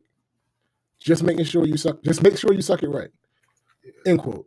For better or worse, Wayne is adroit at dropping barbs that leave me speechless. As I'm preparing to leave, he gives me a firm handshake and apologizes for the delay. I'm not sure whether he's talking about tonight or the entire months-long That's very interview ungrown, process. by the way. Nigga, that part. Ungrown, yo. Like, what the fuck are we talking about? Anyway, That's crazy. I'm not sure whether he's talking about tonight or the entire months-long interview process, but I appreciate it. Yeah, you better than me. Lil Wayne can be hilarious, personable, and insightful when he wants to be. He can jump on the mic and hang with any rapper in the world when he wants. I believe that too. He can also be coarsely crude when he wants. I know that's true. I know that's true. Wayne's former manager, Cortez Bryant, once acknowledged that after Wayne was out from Birdman's wing, he felt he didn't have to answer to anyone. And aside from his brief jail stint and illegal wrangling over Carter 5, his entire world has been more or less up to his volition since then, with minimal consequences. Few of us would turn down that kind of freedom, but it's worth wondering how many missteps we'd make with it. That's fair, but that doesn't change anything. It changed nothing. And also, just speaking as a father, yeah, right. That's a good point. You're not. That's a good point. Living just for yourself, and yeah, the examples you set out there, your kids gonna have to ride with that. Correct. Because people gonna ask them. See, you have to realize that once you have made the decision to bring other lives into the world, and you made another decision that said that you want to be responsible for making sure that they get raised up right and they're looked after. That's part of the looking after and raising part. Me not going out here doing something that I might be emotionally inspired to do to somebody or something because I'm angry, right, or because I'm somehow emotionally compromised about something. That doesn't help my kids. Correct. Because when they start talking about the shit I did on the news, the neighborhood, community, whatever, my kids got to ride with that stain when they walking down the street trying to go about their lives. Yeah. And people asking them, yo, why your father do that? Mm-hmm. And then people also making the assumption that you got to be, he raised y'all, you got to be kind of like him. Right. That the sins of the father shit, as ass as it is, it's real. People see shit like that and think that way. And you got to be responsible for that. He's a fucking father. Yeah. And from what it seems like earlier on in that article, he has taken an interest in being a father. Mm-hmm. Having his kids with him. Not all of this. I don't see him for 3 months because I'm on tour. Right. Nah. Right. So that's part of it. And when you're a celebrity, and motherfuckers will hot boxing your 15-year-old is crazy still though. Like that's crazy. Like, but you a father and you a celebrity at the same time. When you do shit, and you know that when you do it, that becomes somebody's engagement for the week on their blogs, on their videos, on all that shit. That's why I said earlier today, there's a certain way I conduct myself online. Yeah. Because I don't want my kids having to hear some shit about, hey, your father went out there and did that. Your father be wild now. He be inviting people to his dick online. Right. What are we doing? And the thing about it is he gonna forget that he did his interview. Yeah. Probably so. I don't know what you're talking about. All right, Wayne. Hip-hop is our greatest cultural export, and Wayne might be its greatest story. Hip-hop opened its arms for a boy from uptown New Orleans and shielded him while he developed his craft for virtually every day of his life. His voice, wit, penmanship, and work ethic made him worthy of the opportunity. He defied boundaries and set a standard so high that President Obama had to tell attendees of a 2008 Georgia town hall, maybe you are the next Lil Wayne, but probably not. The insulation afforded by his celebrity allows him to thrill us and become the soundtrack of our greatest moments, but it's also cushioned him from the gravity of his people's plight and from consideration for how his comments can come off. And it's happening amid a reckoning of what celebrity should mean to us. When I left Wayne in Atlanta, he was smoking near the studio console. He turned around and asked his manager, "We goody?" I dapped him, and he told his publicist Trixie and me good night as we exited Tree Sound. It was 8 a.m., broad daylight. Who knows what time Wayne thought it was? But regardless of the numbers on the clock, it was time for Wayne to get back to work. The thing is, right, what he said right there is spot on. That is literally the problem with celebrity, period, especially if you are a celebrity who originates from a marginalized, historically oppressed group, right? Because every word you say, there are some people that want to judge us by I found the dude's name. Samples. You sound what? I found the dude's name. Andre G. Okay. Andre G. All right, my G. But yeah, like people will, anything you say out of your mouth will become representative, especially because your celebrity takes you places where the average people in your ethnic group don't go. You get to be around people who typically aren't around people like you. So when you say something, that's the representative that they have for the group. It sucks, it's whack, but that's group dynamics. That's what it is, right? So knowing this, our older musicians and actors used to know this. They used to know this, which is why if you go back and find a lot of the stuff from a lot of them, the vast majority, you had outliers, but the vast majority of them, they were very, very media trained about the shit they were going to say and shit they weren't going to say, right? Yeah. Because they knew in many of the places that their celebrity allowed them to go, it ain't many people that look like us here. Correct. These people don't spend no time around them. So if I say some goofy shit, that's their interpretation of the whole group.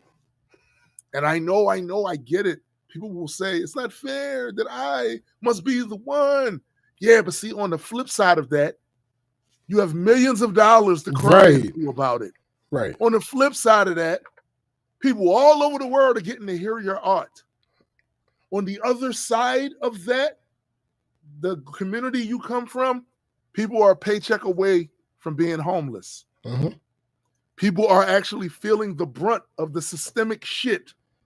Personally, I had a friend of mine who came on the show before, Joe. Joe made a very good point one time when he came to visit me once. He said, because he was of mixed heritage, he was raised outside of the Black community. Mm-hmm. So because I was raised in the Black community, he said it's a difference in how we both had to encounter racism. Because he was living in an area that pretty much had good schools and all of those amenities that come from that particular community's privilege, he didn't have to deal with the systemic side of what the racism and shit is. He had to deal with that. He had to deal with more like the comments, that interaction between people, calling him out his name, or in front of him saying something about half of his heritage. He had to deal with that. Me, I didn't have to deal with that as much. It's happened, but only when I stepped outside of the community I was in. I had to deal mostly with the systemic thing. The ambulance taking forever to get there. Mm-hmm. Police not giving a fuck. Piss poor ass schools. Lack of funding. Lack of access. When you become a celebrity and you are from one of these historically disenfranchised groups, I understand how you might feel. I don't want to be the representative for the entire group. I get it. That is a burden like a motherfucker. Unfortunately for you, your celebrity is going to put you in that position and you're going to have to figure out how to deal with it. And all the whining and crying, no one's going to be empathetic to that because this same celebrity got you millions of dollars. Mm-hmm. So suck it up, buttercup, and do better. That's all. Do better. You don't have to take no super strong positions on nothing that's going to jeopardize your bag, but don't disgrace yourself and don't disgrace your community. That part. You don't have to be fully transparent. No. You dumbass, it's not a necessity. No. But you feel like I gotta keep it real. All right, cool. But there are consequences. Yeah, to keeping it ignorant. All right. Keeping it ignorant. There's consequences of that. And you can't then, because those who have to actually live with the brunt of what you're saying, because other people who don't know nothing about that group you're from are going to take that and run with it and shit. The people that got to deal with the brunt of that by not having systemic thing addressed, not having it addressed because, oh no, the narrative is shifted. Right. Because people who was, look, that man up there he makes a lot of money. How can we be bigots? How can this be a bigoted country? He's making a lot of money. Right. Which gives them an excuse to ignore all the other shit that took place. And you help them do that. Correct. You help them do that. You can't then be salty about the people from the community you came from being mad at you. Right. Because they got to deal with the brunt of it while you're on the yacht. They got to deal with the brunt of it while you're on the French Riviera. Mm. They're going to be pissed. Now, you can not care, but not care all the time. Don't then attack your community because they mad about some shit you said. Because you don't care, remember? And stop giving arguments to people who don't like your community. Correct. Giving them arguments. You're giving them talking points to come back and be defiant about things that we can demonstrably prove. You helped with that. Do the Hippocratic Oath. Do no harm. That's it. Nobody's telling you to go up there and be Malcolm X. No. Nobody's telling you to do that. We're saying do no harm. And if you don't know something, say you don't know. That's all. I think that's eminently reasonable. Yeah. Just say you don't know. I'm not really as well versed on that topic. That part. You know, I don't get a chance to spend a lot of time with the such and such and to be able to read a lot of this stuff. So I don't really know much about that. I would rather not comment on things that I don't really have much knowledge of. Mm-hmm. Very simple. That shit is stupid simple. Just do that. And by the way, we're not just talking about Wayne. There's a lot of these motherfuckers doing that shit. Yeah, that's not just about Wayne. That is not exclusive to Wayne. No. I'll be seeing motherfuckers do that shit and I'm like, yo, did you just give these people a talking point to abuse and misrepresent your entire community? Did you just do that? And then hide it under the guise of equality. To then take things that MLK has said, weaponize it, completely take all of the radicalness out of it and turn him into Santa Claus. Mm-hmm. Also, you can weaponize the stuff he said and take it out of context, ignore the rest of the stuff, so you can abuse the community he came from, 100%. that he was fighting for. Mm-hmm. And then to not see yourself as the bad guy after that is wild. It's wild.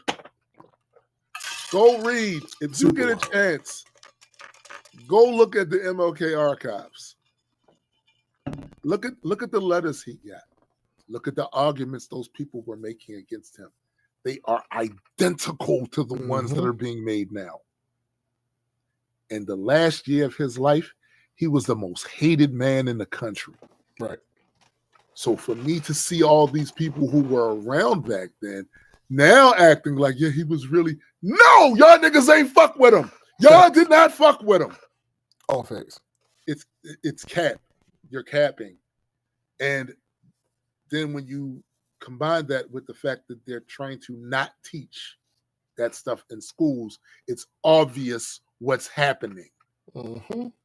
We want to frame the narrative of history so that it makes us look pristine. Correct. And let me tell you something. Art imitates life. Yeah. Any of you that went and watched the movie Ragnarok, Thor Ragnarok, the messages was all in the movie about how before Odin became this wise, near saintly king, he was a colonizer and a conqueror. And then once he had a son, little baby boy, he kind of realized his oldest daughter wasn't going to go along with the shift in the narrative. Mm-hmm. So he locked her the fuck up, and then he painted over the past. Because he knew after 1,000 years or so, no one will remember that. And I'll only be remembered as the protector of the 9 realms. If you don't think that's what your country is doing and has tried to do, you're bugging. And the propaganda worked really well on you. The conditioning worked really well on you. Here's the other thing. It's not just this country that does it. Most of the influential countries in the world do a version of this. They got the sanitized version of history that makes them the main character. All the rest of you motherfuckers is NPCs. They were Aragorn, Bilbo, Gandalf. Y'all was Sauron, the goblins, the trolls.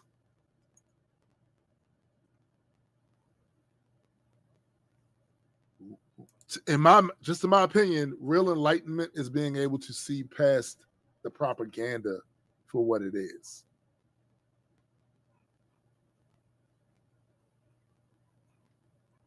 It's a story. And it's a story they want you to believe and they want your children to believe. So if you are a celebrity and you are basically helping them to push narratives that keep historic wrongs from being addressed, you are an asshole. And this does not matter if you are a gay celebrity who's doing that against the gay community, if you're black and doing that against the black community, you are an asshole. Facts. Because at the very least, you could say, I don't know. Yep. Simply. And do no harm. You can even be less specific. No comment. Right. Right. Right. We're not here to talk about that, though. I want to talk about my album. Right. I want to talk about my movie. I want to talk about this play I'm doing. I got a new fashion line out there. That's what we're here to talk about. Anything that I want to put my notoriety and fame behind, I'll let you know. All right? I'll let you know. If there's a cause out there that I'm into, I want to put myself, I'll let you know. Right. But you're not going to bait me into some bullshit. That's being media trained. Yeah. Because the media don't give a fuck about your well-being. It will throw you under the goddamn bus in a minute. 100%. Because all they want is engagement, and particularly nowadays. It's always been like that, but particularly nowadays, yeah, it's the engagement economy. Yeah. He said, what? If I can take one thing you said out of context, I lead with that and put that in the headline. Now I get all these people coming over here trying to see what he said because they're ready to be mad. They're ready to be mad at you. What? What'd he say? Now they're reading the article. They just got engagement. The worst part? When people just see the headline and don't read the article, and then they get online and be like, can you believe this person's? Come on, y'all. We got to do better. That's why one of the things about this show is we do tackle that. We do address that. Yeah. Because somebody got to. Somebody got to. Somewhere along the archives of internet content, somebody has to be saying, yo, stop being stupid. Stop spreading the stupid. Stop helping the stupid metastasize. Stop it. Thanks. You don't owe a motherfucker making hundreds of millions of dollars a year nothing. Nothing. Nothing. So if they say or do some fuck shit, don't cost you nothing to put them in their place. Correct. Nothing. But if you don't and you try to hold them up in that shit, it costs your credibility. Everything. Yeah. And at the end of the day, we broke. All we got is our credibility. You know what I'm saying? That's all we got. Them wealthy motherfuckers can lie all day long. Lie, make up this, say all this type of shit, misrepresent this, do that, all that. Because they can go home and lay on that stack of money like Scrooge McDuck and shit. Hoarders.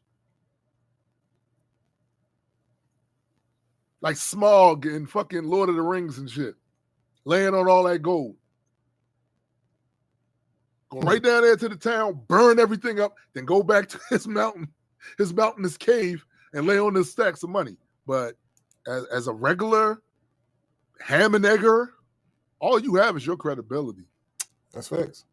That's it. So when you're wrong, say you're wrong. When they wrong, say they wrong. Right? That's all. Am I asking for too much? Does that sound like something? Yes. Oh. Clearly. Oh.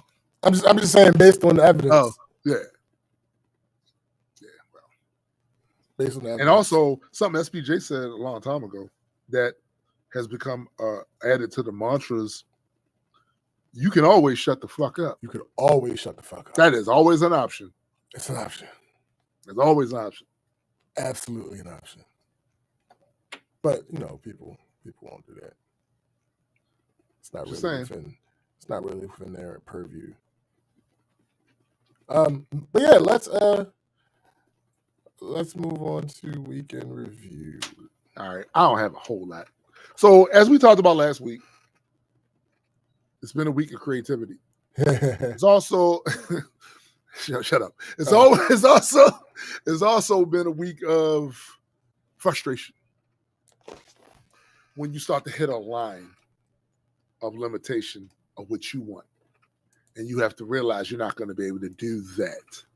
Or it's going to take so long to do it, it's really ruining the flow of what you're trying to do. So you got to work your way around it and find a workflow around it. That's been my week with creativity, because actually this week was supposed to be devoted to me finishing up collabs and some music for the album I'm going to drop Halloween on Halloween. None of those things happened. none of those things happened this week, right? So that's ass. That's ass. The other thing is, the bugs are back. The wasp and all of them motherfuckers, and they are trying to exert dominance. But you know me, I am the erstwhile warrior. I am going to do what I have to do to protect home and hearth. Unfortunately, what I discovered this week is I don't have the tools to do those things. So while they were exerting dominance, I was like, damn it, I got to get some. Damn it, I got to get some. And what I'm trying to do, right, is make a balance. Because there are certain things I don't want to spray out there. You know what I'm saying? I'm trying to do some organic shit. More so than fucking chemical weapons of mass destruction that are effective, but it's a cost to that shit. It's a cost. There are a lot of cats in this neighborhood that are outside roaming. Now, our cats don't go outside, but those cats do. I don't want to be the one putting shit out there they can get. No. Because they end up in our yard inevitably. They do. I don't want to be doing that shit. So I did a whole, like the stuff that I was using last year was pretty much all organic. that mixed with other little tactics, because there's nothing that beats being aware. There's nothing that beats that. Catching shit before it becomes a huge issue. Shit. So that's why periodically I will check the perimeter of my house for wasp nest or any other thing, or standing water, which invites mosquitoes to be ridiculous. I can tell spring is a thing because one of them mosquitoes got in the house. And it was a big motherfucker too. But what's funny is three of our cats used to be really good at, if a mosquito or a moth gets in here, they on it. Yeah. You're taking it down. They stopped doing that. And I know why. Lots of places to sleep, full bellies, a couple of pets every now and then. They got comfortable. I started thinking to myself, God damn it, why am I chasing this moth when I got 3 cats in here? Now, we got 4 cats, but the fourth one is old. That's an old lady. She ain't doing that shit. We got 3 relatively young cats in there. Why am I chasing the moth around the house? Snooky! Do work! Nothing. And then one day, a hero appeared. It wasn't a hero we didn't know. In fact, we didn't think of him as a hero. Technically, it's not the hero we needed. It's the hero we deserved. And that was that boy cat. Something clicked on him this week. Maybe it's the weather getting warm. I don't know. But right outside my back door, we have a light on because my kids and myself will sometimes come in through that way. And when the light's out, because it's a woods back there, it's dark as shit. You ain't gonna see nothing. But the light attracts the bugs. So when you open that door, you gotta be careful because they will come right in. And one of them came right in. Immediately, Superfly made him wish he didn't. Like, immediately. He got no peace. No peace. No place to just lay and sit there for a second and collect his thoughts and figure out why he came in here in the first place, right? None of that. None of that. Superfly was on his ass until he caught him. Now, he did eventually catch him. But before he caught him, I'm talking. So we have a freezer down here. He jumps on top of the freezer because the thing is the moth or mosquito is on the wall. He's trying to swat at it. It keep jumping around. Cat reflexes wasn't really on point at that point. I think he's a little rusty. It's a little ring rust, right? So then he jumps in the windowsill to try to get it from another angle. Like, well, fuck you. I'll get you from down here. Pop, pop, pop, pop, pop, pop, pop, pop. Missing. Skippity paps missing. All I'm seeing is a paw hit the wall. Meanwhile, the bug is on either side every time. Nice. You playing with him. You playing with him. Then I saw him do something. I saw Superfly do something that restored my faith in his ability to hunt these intruders down. As he jumped down from the windowsill, this goofy ass mosquito, moth, whatever it was, started to like fly off. He caught that son bitch in midair. he caught that son bitch in midair. Huh? Fuck out of here. I was like, yeah. So guess who got treats that night? Try to a palate cleanser, eating that damn bug and shit. Guess who got treats and some pets that night? He did. Now I still forced his ass upstairs at 10 o'clock. I mean, yeah, because that's gonna happen. But he went upstairs, hopefully with a sense of accomplishment. And then the next day, he came down here on some bullshit. Threw all that goodwill away. Fucking with the chinchillas, yelling at the door and shit. Getting into stuff, knocking boxes over. I'm like, yo, just last night we was cool.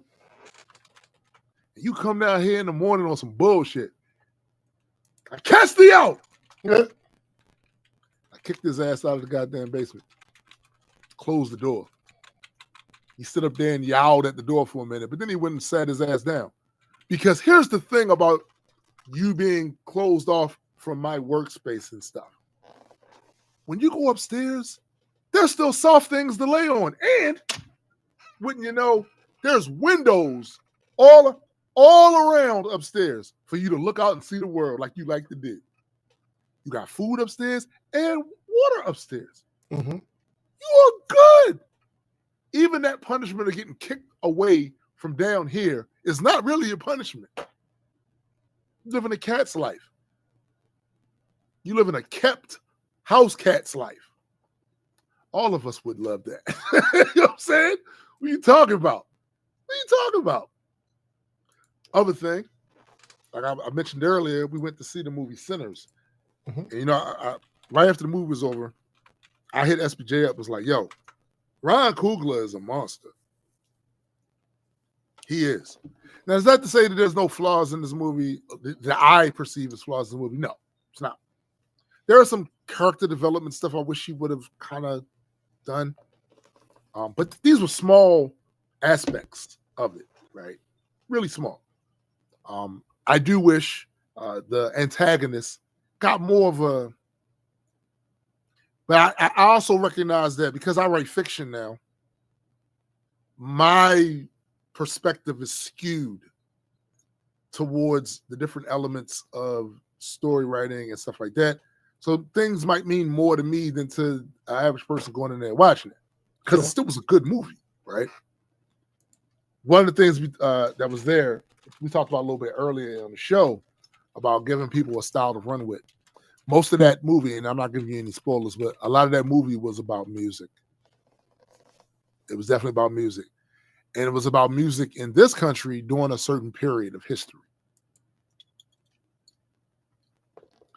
He put so many messages in this shit that, to be fair, if you never had to deal with some of the stuff, you wouldn't know. If you didn't have family that came from down south around that time, you might not catch all of the messaging, right? But it was clearly there, and Ryan does this quite frequently. It's not that he's heavy-handed with it. It's just that there's a certain artistic flair he has when making these points. And I think because of the way he speaks, some people underestimate his wherewithal when it comes to how to present a story. 100%. He's really good, but he's also hood. Yep. Oakland hood, right? Oakland, California hood, right? It's coming all out of him. You watching the interview, it's coming all out of him. Literally. You know what I'm saying? He don't hide it. Just like Marshawn Lynch. Right. Facts. 100%. He don't hide it. It's in him, right? But he is representative of what I've seen my whole life. Because I've only been out of the hood since my fucking mid-30s. Right? So what you'll find in the hood is quite a few niggas like that. Right? Brilliant. You can't go off of how they articulate. Nah. Brilliant. They have perception of the world, and they have a very witty way of expressing that shit. Now, because of lack of access to certain shit, they're probably never going to be a Ryan Coogler, right? But they're brilliant. They're just hood. And they got all the hood aesthetic. So you can be forgiven for thinking they something they not if you just see them and don't really, have any sort of communication with them or anything. That's what Ryan Coogler is. He's the guy that you could mistake for not being him when he is 100% him. Oh, nigga. That's why when that situation happened with him at the bank, you know why that happened? Because of how he present. Absolutely. He is authentic Oakland hood. Authentic. That's him. And this country doesn't really do well with diverse ways of presentation. They No. do lip service to it, and they do Sure. half measures towards it. Yeah. They do virtual signaling about Mhm. it, but they don't really do it. So when if this person presents in a way that you are completely unfamiliar with, there are a couple of ways, a couple of reactions to that. You think he's a weirdo because it's some shit you've never seen before, never been a part of before. You think he's a criminal because, again, whatever perspective or caricature you've been shown of people that present like this, that's the first thing. It's like shorthand. It's mental shorthand. Oh, he talks like that. He must be. Yep. Nah. Ryan thinks very deeply, and you can tell in the way he writes his scripts, the way he actually edits his films. Because editing is a huge part of being able to tell your story a specific type of way to get the most effective and make it most efficient to get people to understand what the story is. On both sides of those accounts, from the writing and the editing, that boy good. That boy good. Right. So I do strongly recommend you to go see the movie. 100%. Some of you are going to see some of the stuff that I said about just a little more character development would have been cool with certain characters. Some of y'all are going to see all those little, they're not really hidden messages to people that live it. They hidden messages to people that don't. They go, oh, I didn't. But it's kind of like how Kendrick's, a lot of his music is, particularly last year, right? If you lived it, you see it, you oh. If you didn't, you take it for face value, right? And don't see anything with it. Go see Sinners. Ryan Coogler is very quickly about to be in the same space as our other homeboy. He about to be unofficial Black Homie. Oh, facts. You know what I'm saying? Facts. Oh, no, without question. You know what I'm saying? Like, Multi-World's own Yeah. Ryan Coogler. Yeah. Honestly, Ryan Coogler hasn't missed to me. Me either. To me. His filmography is impeccable. Yeah. Yeah. This is like movie 6. Facts. And that boy good. That boy good. That boy good. That boy know what he's doing. I ain't even gonna hold you. Like, it's impressive. Also, something he did that I like. You see directors doing this from time to time, but it's good to see the directors are still doing this. He has a cast of actors that he enjoys working with. Yeah. And because of that, you'll see them in several of his movies. Absolutely. Like, and it's Michael dope B. Jordan has been in every single one of his movies. Yo, he loved working with Starred in most of them. Yes. Yeah. Yeah. I think he said they grew up together. That tracks. Yeah.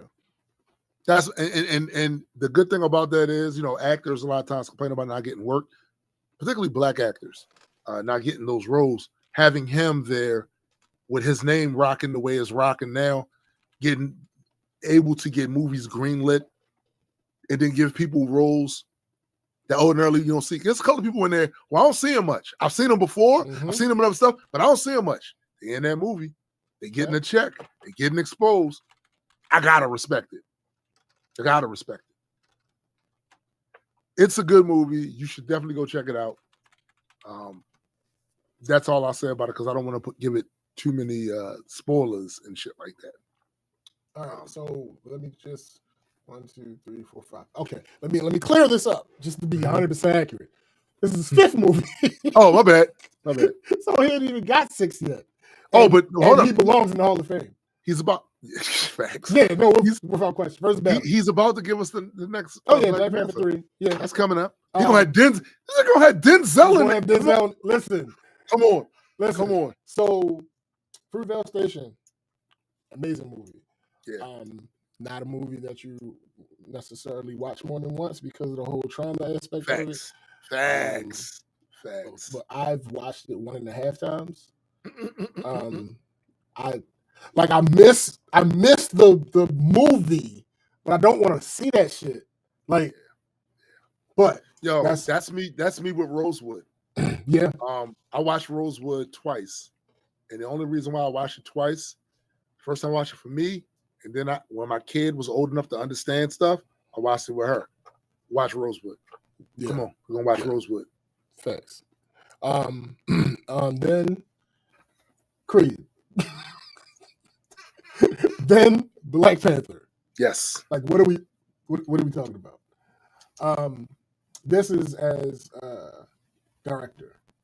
He also has writer or producer credits on other movies. Mhm. Like, he directed Creed, but he was an executive producer on Creed 2. Right. And then also he executive produced the movie Homeroom. He produced Judas and the Black Messiah. Mhm. He produced Space Jam: A New Legacy. Mhm. He produced and wrote on Creed 3. But anyway, back to his directorial. Fruitvale, Creed, Black Panther, Wakanda Forever, Mhm. and now Sinners. Yeah. Nigga. That boy good. That's a run. That boy good. And I hope it makes money. I really do. When we went there, it was packed. Mhm. So that's a good look. I hope it makes money. Oh, before I walk away from this, I'm in the movie theater. We're halfway through the movie. And some guy that's chair over from me interrupts me in the middle of the movie to ask me, do I know what time it is? So what I typically do is I turn my phone off because I'm very forgetful. I could have an alarm set for whatever reason. I forgot to take the shit off. Then it goes off in the middle of the goddamn movie theater. Right. Disturbing other motherfuckers. Yeah. Having me fumbling around. Oh, shit. Fuck that. So my phone's turned off. My kids isn't. So she says, oh, it's for something. Oh, okay. Thank you. I'm sorry. That had me paranoid. Because, nigga, you made a decision to come to a movie. Yeah. So you know you're going to be captivated for at least 2 hours in a movie theater. Yeah. Where do you plan on going? Right. At a certain time. Yeah. What's happening? So yeah, I get it. Because Completely get it. Because I am that guy, right? I got my daughter with me, my wife, and my mother-in-law. So now it's up. This side of me is my peripheral, my peripheral is horrible. Right? It is. It's terrible these days. But my peripheral, my hearing, everything, the slightest move he make, couple times I see him go over and do something like this, looking.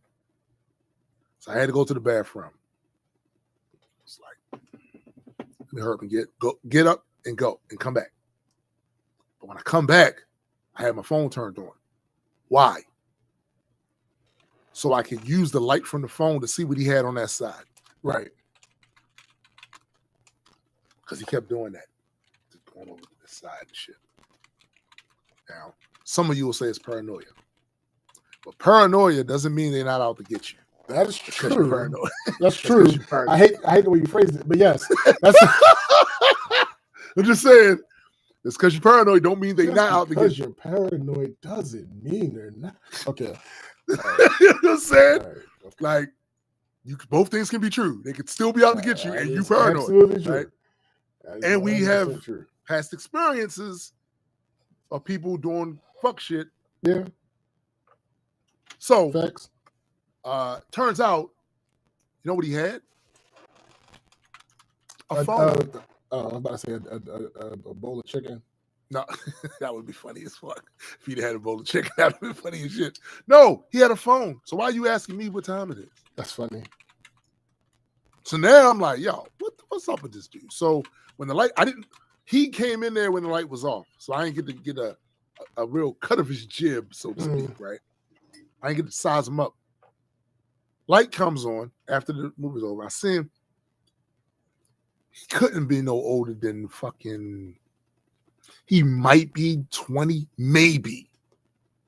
But to me, 20-year-olds look like babies to me now. They look like high schoolers. They don't look, like adults to me, right? So I look at him, was like, all right, I don't see no bag or nothing. All right, maybe it's just me being proud of it. I'm checking. Then he asked me, what you think of the movie? I said, no, I thought it was pretty good. Ryan don't be missing. He said, yeah, man, I'm sorry for disturbing you. I was like, no, don't sweat it. Don't sweat it. He's like, my name is such. How you doing? Yeah. You have a good one. But I'm giving him, see the squinty look, this Clint Eastwood look, I'm giving him that the whole time. And it probably was completely innocent, but I don't be trusting. When shit don't be looking, I be looking. You know what I'm saying? When shit don't be looking, I be looking. Like, cause at the very least, I'd be the first nigga to leap to get my people's chance to get the fuck up out of there. Yeah. You know what I'm saying? It is what it is. What happened to me is what it is. But I'm not, nigga. Fuck, I want to be here knowing they got. Facts. I'm not gonna want to be here knowing they got. Facts. Right. So, yeah, that was my week. By the way, Sanders is tracking to do 40 mil domestic and like Nice. 15 international. Okay. Off a budget of like 90 to 100. So that's all right. That's decent. Yeah. That's decent. All right, my week. Nothing. Most of my week is just wedding watch territory. Of course. There was something I was supposed to bring up, but I forgot what it was. Damn it, babe! There you are. What was I supposed to talk about? That Airbnb that I still ain't hear from. Yeah. The suit stuff working out. Yeah, no, I got that part. The night of you just walked in here with perfect timing. All right. Get out for the cake. Oh yeah. So game night was a success. Was it? Everybody showed up. No issues. Everybody had a good time. Oh, whoa. When you say no issues. No issues? You basically mean there were no personality conflicts. Everything pretty much went swimmingly. Yeah. And quite a few of the wedding party displayed a mental slowness that we didn't necessarily anticipate. Yo, you can't say that. Nah, nigga. Listen. Nah, nigga, we not doing this. We not, listen. Nah, nigga, I love them niggas, but that don't change. That don't change. There was a little bit of elevators not going all the way up to the top floor. Listen, over half of them folks, nigga. Well, many of them I have not met, but I'm probably going to see at the wedding. I got to say something. None of niggas that don't change nothing. So we did a trivia game about the couple. We were originally going to do Jeopardy, but wait a minute, hold up. For the record, y'all, you saw I said something. Go ahead. we were originally going to do Jeopardy, but partway through planning it, we realized it really wasn't Jeopardy. So it just became a wait a minute, it wasn't Jeopardy? Game. No, it just ended up becoming a regular trivia game. Because you couldn't do Jeopardy. That was slightly adjacent to Jeopardy. I mean, because it wasn't like the actual format of how Jeopardy works. Where you give the answer and they're supposed to ask the question. Yeah, that didn't really work out with how we had been planning it, and we were so deep into it. And by the time we realized that, we was like, all right, fuck it, we're not going to do exactly Jason. It's going to be Jeopardy adjacent.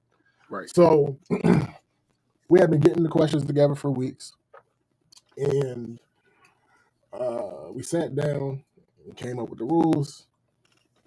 We felt that the rules were simple to understand. We You don't know that. We know that games can get complicated, especially when you're trying to cater to a bunch of different people, right? Different people, different personalities, blah blah blah blah. So those were the two things. The two things that we were trying to accomplish most was to, not with the rules, but with the overall game night, was to get people knowing people just a little bit, as much as you need to know for something like this to go the way that it needs to go, and make sure that people are comfortable, given we know their different personalities and everything. I'm not comfortable. I'm just letting you know. It's okay. So back to the rules. We couldn't really cater to anybody's personality with the rules because that makes rules more complicated. That's very true. That's different. That's so very true. We just boiled it down to the least common denominator. So the rules were incredibly simple. There were 4 teams. We would ask a question. The teams are to deliberate amongst themselves, and when they think they have the answer, they hit their buzzer. And they have to immediately answer the question. If they get the question wrong, another team can hit their buzzer, and they have to immediately answer the question. If everybody gets the question wrong, we give the answer, we move on, nobody gets points. That's complicated. Oh, sorry. Apparently. If they hit their buzzer before the question is finished, they forfeit their opportunity to answer the question. So it's no, ooh! Right. Because the entire point of the game is to get to know people. You have to deliberate in order to get the answer, because all of you aren't going to know all of the fucking answers. It's true. It's just not how that works. We set it up. We made the game. We set it up that way. So you're going to have to talk to your teammates in order to get the fucking answer. But what if somebody is smarty-arty and know all that shit? Listen, first of all, no one existed amongst us that knew all the questions. Again, we made the damn questions. But still, we made sure that the person that had the buzzer on every group, like we deliberately put the teams together. So we made sure that the person with the buzzer in every group was the person in the group that knew the least about us as a couple. Okay. So, I mean, we ain't tell them that. Well, we ended up telling them that because Chrissy likes to over-explain things. So she ended up mentioning it, and I'm like, babe, that's not helpful. It's not helpful in any way, shape, like, why would you tell this nigga whoever got the buzzer? Because imagine you in the situation that you got the buzzer. The game master has chosen you to hold the buzzer, and you come to find out it's because you don't know shit. Yo, That's he thought crazy. It was an honor. He thought it was an honor. He thought it was an honor. Listen, it's the reason why they put me on the buzzer. Right. Yeah. And it's like, yeah, you don't know shit. So that's why you got, come on, bro. But anyway, so that's funny. Because of their varying levels of knowing us individually and as a couple, like I said, we made sure certain people weren't on the same team. In hindsight, I actually think we picked the best teams we could have picked. Right. It could have never been 100% fair, though. Just given the group of people that we had to work with, it could have never been 100% fair. Right. Just given how much time we spend with different of the people as a couple. Right. But of course, niggas were more concerned with winning the game than the exercise of getting to know everybody better. Niggas was hitting the buzzer before the question was finished several times throughout the game. The reason given was they already knew what the question was. No, the fuck you don't. I didn't finish the question. And even if you did know the question was, you got the answer wrong. So now you fucked over your teammates because I know one of your teammates knows the answer. But you had to hit the buzzer, and since you got an answer immediately, you went through it your half-baked ass answer. And well, it's got to be half-baked. Because it was wrong, nigga. I mean, I ain't a quarterback. No, nigga. And so now your teammates look at you like this nigga. Yeah. Because you couldn't follow the fucking rules. Niggas will hit the buzzer without having an answer to give. Just to get, And then say that the question was crazy because, quote, how am I supposed to know the answer to that? Maybe you could have asked your teammate who absolutely knew the answer to this question. Because there might have been like 2 questions where we weren't 100% sure that somebody on a group would knew the know. answer to. Right, Yeah. right. Every other question, we knew at least one person in this group is going to know the answer to this question. Every other question. But no, you felt like you wanted to win, so you hit the buzzer and didn't have the fucking answer. And then because they're winners. They're winners. That's what they do. And you wanted to call the question stupid because you didn't know the answer. How are you supposed to know the answer? By following the fucking rules of the game. And Yo, what's funny about that is I know that the moment somebody tried to assail your questions that y'all painstakingly put together. Because nigga, what the fuck you tell you know how much time it took us to put this shit together? It was a stupid question. Like, no, nigga, it was a really general question. Like, yeah, that's it wasn't even a great, like, it wasn't even a question of the merit of the question. It was an average question. Like, right. Nigga, the fuck you. Anyway, that shit is funny. But we ended up we finished that. The person that we thought would be on the winning team, that team absolutely is the team that won. And we played. I feel like we played. Oh, there was a game called Put a Finger Down. Gross. Actually, Fab's response is what was. I'm not going to repeat it, but that's what was. You would absolutely say gross to that one. So we played that game. I think Marcus won that. Yeah, I think Marcus won that. And then we played this game. I think it's called Lyrically Correct, where like you have cards and you give clues for the people to finish the lyrics. I would fail at that or name the song. I believe I would fail. Even songs it's something about not having the song in front of me or not having it playing. I'll be failing at that shit. Like, don't get me wrong, it do depend on the song. It does depend on the song. But most of the time, not having it right there word for word and not hearing it in the cadence of the singer or the backing track. All right. So I'm glad you said that part, right? Let me know if I'm tripping. Because I got that complaint. The complaint was, well, you're not saying it like the song is. Question. You're not supposed to. Thank you. It's a fucking game. If you was to say it, the point is not for me to tell everybody what the answer is. You're trying to stump. My God. I may meet these people. I mean, give them a chance. Give them a chance. It's like, bro, like, what are you talking? No, I didn't. The way you're reading these is horrible. You wasn't supposed to. Yeah, okay. It's a get. I thought so because like it's a challenge. So what are you even talking about, my guy? It's a challenge. I love you, but you're wrong about this. Look, guys, you know I'm going to defend you when he out of line, but he ain't really out of line with that one right there. Like, it's the challenge. So him giving you, he literally is giving you everything if he says it in the cadence of the singer or rapper, or he has to say it as neutral as possible. Yeah, I just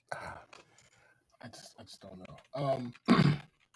So that happened, and then it was just it was chaotic fun all around. And nothing got broke. Nobody got injured. I call that an absolute win. That's a good day. It's an absolute win. So that was great. Also, I brought up the issue that we thought we were gonna have with the attire and colors for the wedding and shit last week. Right. Fab brought the dress so we could see it up against the suit, and crisis averted. Oh, they actually match pretty well. What if all of y'all are colorblind? You ever think about that? Highly unlikely. Highly unlikely. It's fair. But yeah, crisis averted. It's also a really close match, so we don't have to worry about having to find another suit. Though there is a small outside chance that I could end up with a different suit, but that's not. Listen, you have 6 months. Absolutely. So I ain't tripping, right? So, but it's not going to be forced by the shit not matching. That's what we were trying to avoid. If That was you, what if you the issue gain was. some weight in the next 6 months. No, there's a size up. Oh, okay. Yeah, I would just buy the same suit, but it's still possible that we end up. I end up in a different suit because Okay. it's possible. We were having some discussions and it's possible, but Do you I'd realize rather this not is change. only the second wedding I've ever been to? I don't blame you. Because Wait, we didn't shoot a wedding? no, we didn't. We did the party, the birthday party. Okay. We did that one. I've never shot a wedding before, but I mean, period. Going to a wedding. I went to my one of my cousins when I was a teenager, right? That was it. that was it. Word. That was it. So yeah, that was I was supposed to go to Napalm's, but something happened. So yeah. Chrissy, you know what's funny? It's crazy. Chrissy literally just told me what I was supposed to talk about, and I don't remember. Yo, she did. She came right in there, and then She just told me. And I can. You know what I like about that though? What? That's that old man shit. I wouldn't know. It's that ADHD shit. It's all rolled up in there. No, it's not, nigga. I've had ADHD my whole life. That shit has been a thing and now it's starting to mix in with the. No, nigga, that shit been pimping since been pimping. Oh no, okay. So no, I think I remember. So she had booked the Airbnb. Oh yeah. She's talking about Airbnb, right? And it's for the bridesmaids and everything to get ready before the wedding and all that. Wait a minute, they're sleeping. It's a sleepover, right? Is that what they do? Yeah. And they're gonna be in there and all that other good stuff. Well, it was hosted by a couple. Apparently, we think this is the conclusion that we came to. It's hosted by a couple. Yeah, the when you go to the Airbnbs, the people that own the house, they're called the hosts. I know that. I should have known that. It was hosted by a couple, and when I think of host, you see the way you said it. When I think of host, no, fuck no, they're gonna be there. No, nigga, we're not doing that. We're not doing that. So, one of them messaged her like, "Hey, the ownership of this is changing. I need you to cancel and rebook." Why would some? I don't understand that. I don't fully understand either, and neither does Chrissy. She never actually gave me an update on that because she was messaging back and forth with the person, and then at a certain point, that person stopped responding. Not like stopped responding, but it had been a while since they responded, and I never asked her what the update was, so I don't know what the full update is. But it's either possible that they're gonna have to get a different Airbnb, or they might end up with the same one for less money. Because I think she mentioned changing the price because of the inconvenience and whatnot. So, I mean, there's that. Let me see. Another thing is this whole creativity thing. The thing that Tim was talking about. I just get a message from somebody. I just got a message from somebody. Your audio is off. Your cousin's audio is off. Yes, it is. So is his lights. Yikes. Oh, whoa, my guy. How did we get there? Long story.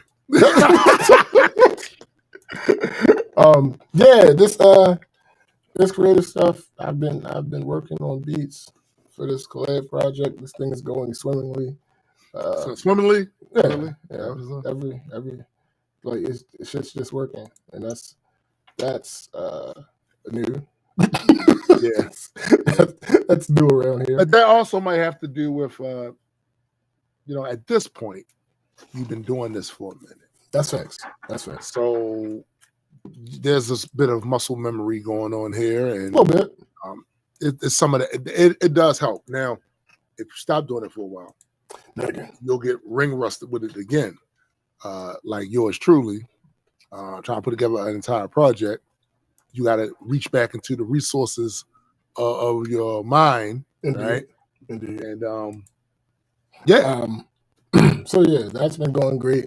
I've been working on the comic stuff, and nigga, yeah, that's I like been, the paneling. that's been going great.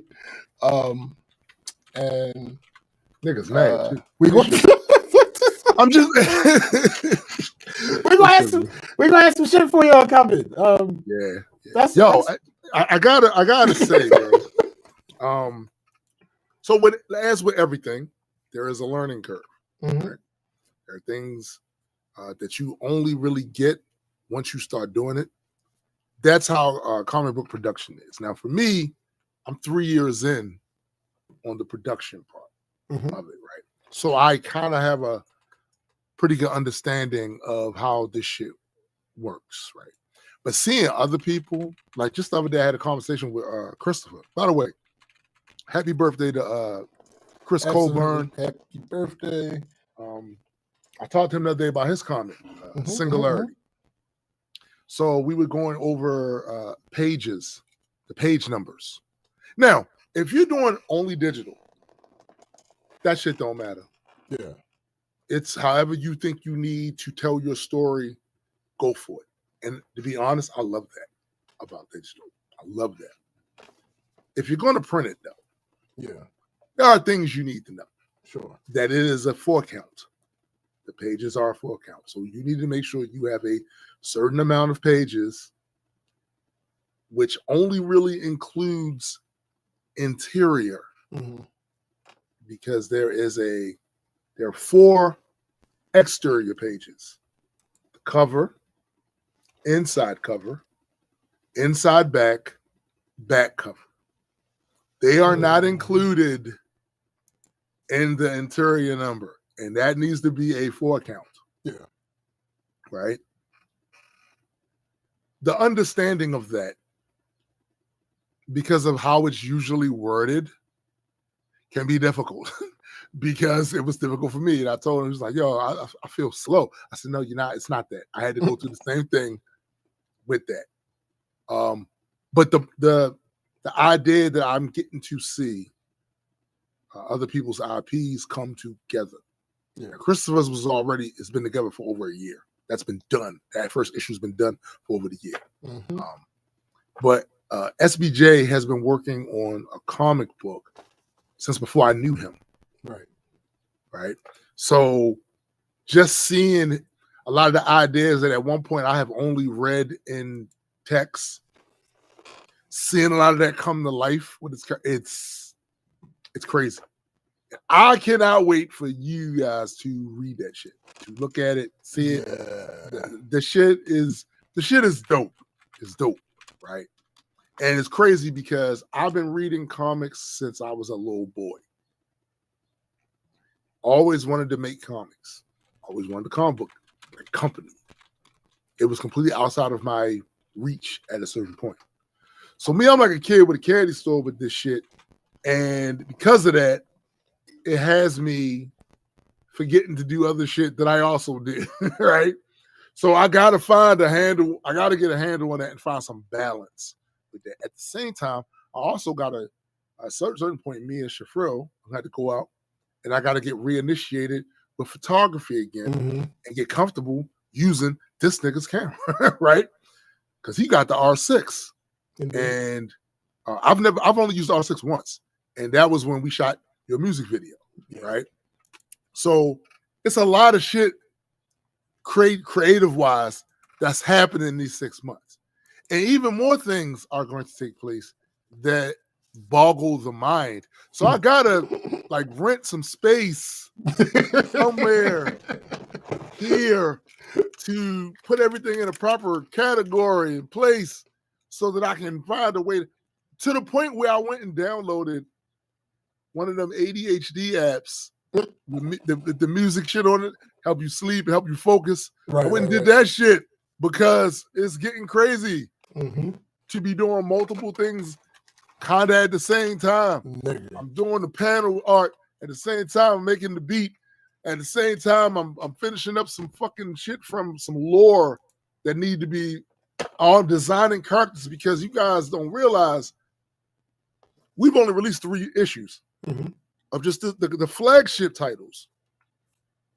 There's a bunch of other characters in this art characters. that had to be designed, had Absolutely. to be approved by the art director. Yeah, and listen, it's a lot. All I want to do at a certain point, I want to get to that certain point where that's all I'm doing. I don't have to worry about none of that other shit. Bills, we're gonna do. How we gonna? Nah, I just want to get to that point where I can completely focus on this. I ain't gonna hold you. Having the ability to make a lot of the comic book myself helps so much with the stuff that I had planned for you guys, and not knowing when it was going to be able to be released, because the process. Some of that stuff's going to be fairly soon. And depending on, because we're still a learning curve going on, depending on that, I'm going to start getting more per month. So smoke them if you got them. Smoke them if you got them. Facts. Yeah, Chrissy said the lady gave her a number and never answered. So she's gonna look for another Airbnb. Yeah. Fuckers. We had something similar. It wasn't that somebody changed the owners or nothing, but we when we went to Panama, that first Airbnb, it didn't work out because, well, one, the person I would have loved to be in that one, the one that they were talking about, because I know exactly, especially after being down there, where they were talking about. That would have been perfect, right? But there was protesting shit happening down there, and that particular area is where all the protests wind up ending up, because it is there in a harbor, yeah, so to speak. You know what I'm saying? Like in Baltimore and Washington Harbor and all that shit. That's their shit, right? So it always ends up there. And the person was afraid that we would be basically trapped in and couldn't go nowhere for real. So then there was some other shit or whatever.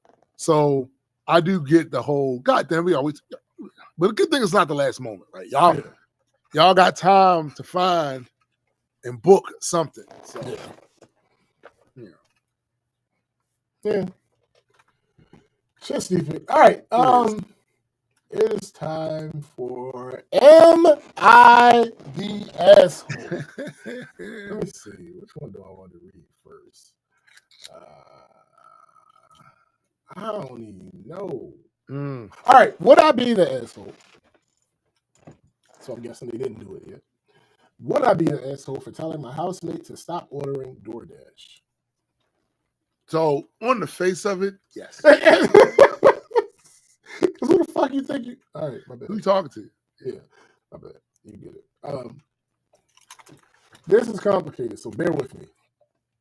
I, 45-year-old female, am a single mom, a full-time college student, and I own my home. At the end of last year, a friend, 35-year-old male, reached out to me because he was in dire straits. He'd been laid off from his job, tech industry, ran out of his severance package, and his unemployment was almost up. His lease on his apartment was up at the end of the year, and he wouldn't be able to afford to renew. So I offered to let him move into my office for $300 a month to cover his utility usage while he tried to get back on his feet. He also said that he's welcome to eat. No, I'm sorry. I also said that he's welcome to eat dinner with us at any time. I cook most nights, and anything else he wants to eat, I will get it with the groceries if he Venmos me the cost. As soon as he moved in, he started door dashing and then got a part-time job delivering pizza. He still does not have a full-time job in his industry. I feel like I made him a pretty solid offer, and ultimately the goal was for him to live cheap and save his money. Instead of eating with the household and contributing to groceries, he's gotten into a habit of ordering DoorDash sometimes twice a day. He's spending significantly more on takeout for himself than I'm spending to feed the whole household. I know he's his own adult, and I don't have the right to control how he spends his own money, but at the same time, I feel like I'm making sacrifices to provide him a home, and while I don't expect anything extra in return for that, I do feel like the premise of him being here is based on him saving money, which he's clearly not doing. So would I be an asshole if I told him to stop ordering takeout and eat from the kitchen instead? All right, so when you put the added context to it, I understand what he's saying. I think the way he's framing it is the problem. I'm telling you, boy, you better stop. That's not gonna work with no adult. You can't With say no that. adult, it's not gonna work. So the fact that you think you could say that way, and that would have anything, any effect, it makes you a dumbass. But you making the suggestion that, yo, you're spending more money this way, and the whole motive of you in here is to save money. How are you saving money doing that? Because at the end of the day, you're still not working in your field. Now, I don't have a problem with him doing the gig shit. Yeah. Because as long as he's making some money in there, he's doing the gig shit. I ain't going to shit on him for that. But I will say, I think it's a valid concern. If you're here to save money and you haven't been working in your field, which means you're not getting that full paycheck that you would get had you been working in your field, we assume, right? Right. You spending that amount of money on just food when there's food in the house, that's going to stunt your ability to save money. Somebody got to say something to you if you're not saying it yourself. But the idea that you're going to tell him you have been banned, that's not going to work with an adult. It's not. If anything, that might cause y'all to two-step after an argument over that. A little bit. When a nigga say, fuck you think you talking to? Facts. Who you think you telling with it? And he has a right to say that. Yeah. He has a right to say that. Like, who the fuck you think you talking to? Facts. Now, you do have a right. So, I don't remember if he said this or not in the original. Is there any leases, anything? Nah. Just a So, handshake. once a person is in there, though, there's laws Yeah. that prevent you from just putting somebody the fuck out. Facts. Right? So, you got to make a decision.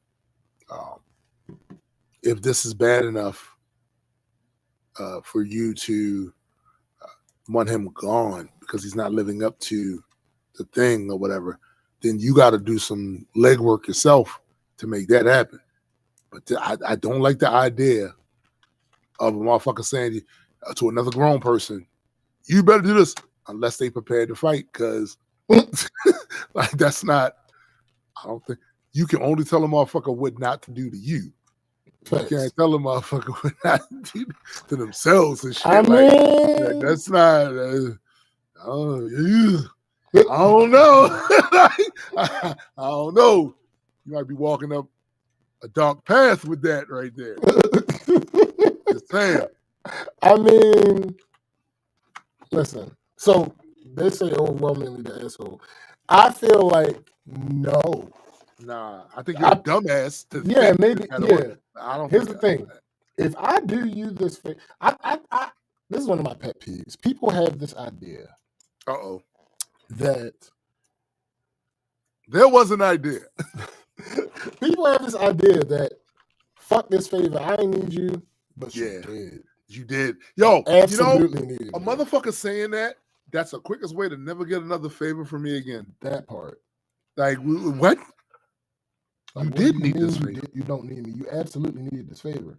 You were essentially about to be homeless. Yeah, don't be coy now. Don't stop. All that super cool shit. It's cool. It sound good. Right. You look good saying it. Absolutely. But the reality, Nah, B. You absolutely needed me. Like, what the fuck do you mean? You needed me, and it was a part of the favor. The idea was you would do such and such. Yeah. The idea wasn't for you to just whatever you feel like doing, however you feel like carrying it. That's what life is. Like, no, nigga, you stand in my place, Yeah. and I'd like you to get out. Like, I mean, look, that's the goal, right? The goal is for you to save enough money for you to be able to dip, right? And you're not living up to what we agreed upon when you came Right. to this motherfucker. And Now, I'm not again, saying this person never said that she felt like he wasn't doing enough Yeah. to try Yeah. to get back into his field. Absolutely. Never said that. It's just that the other half of having more money is not spending money. And again, is it possible Mm. for you to make a similar amount of money depending on what the field is, doing what you're doing? Sure. But you also have to be out there a lot more.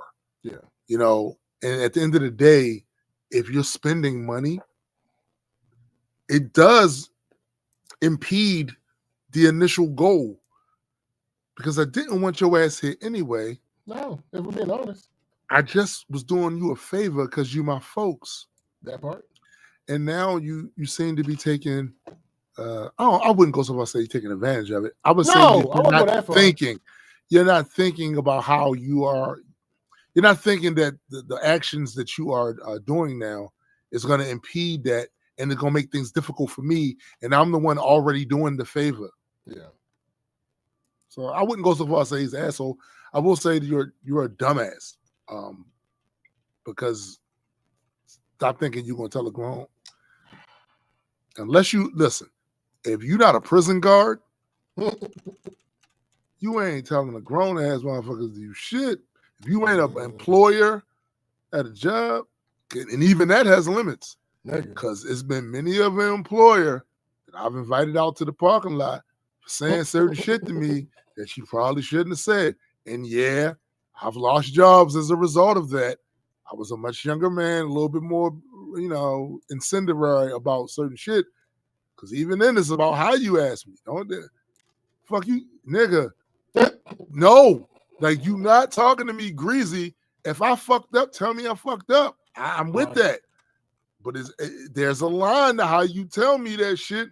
Start calling me out my name. Start bucking up like you think this is something other than what it is. Nigga, I'm going to misinterpret it on purpose. Like, don't do that. Don't do that. Like, no, talk to me. I'm an adult. I actually had to have that conversation with a manager one time before when I worked at the Phillips thing. And if my man, Coach Calvin, hadn't been in the room, I probably would be in jail. Because you can't show me grace. I mean, okay. There's no grace you can show. That's not it. Listen. Shout out to Coach Calvin, man. All right, I gotta see. Keep me out of jail that day. Oh, this person was overwhelmingly rated an asshole, but okay, it didn't load. Okay, wait. So they were overwhelmingly voted the asshole, and all right.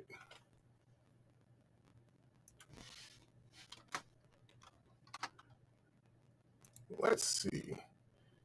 You're the asshole if you tell him how to spend his money, but you can draw a line and say that you can only host him for 2 more months and that you understood this to be temporary and it's time to go. See, yeah, no, here's the thing.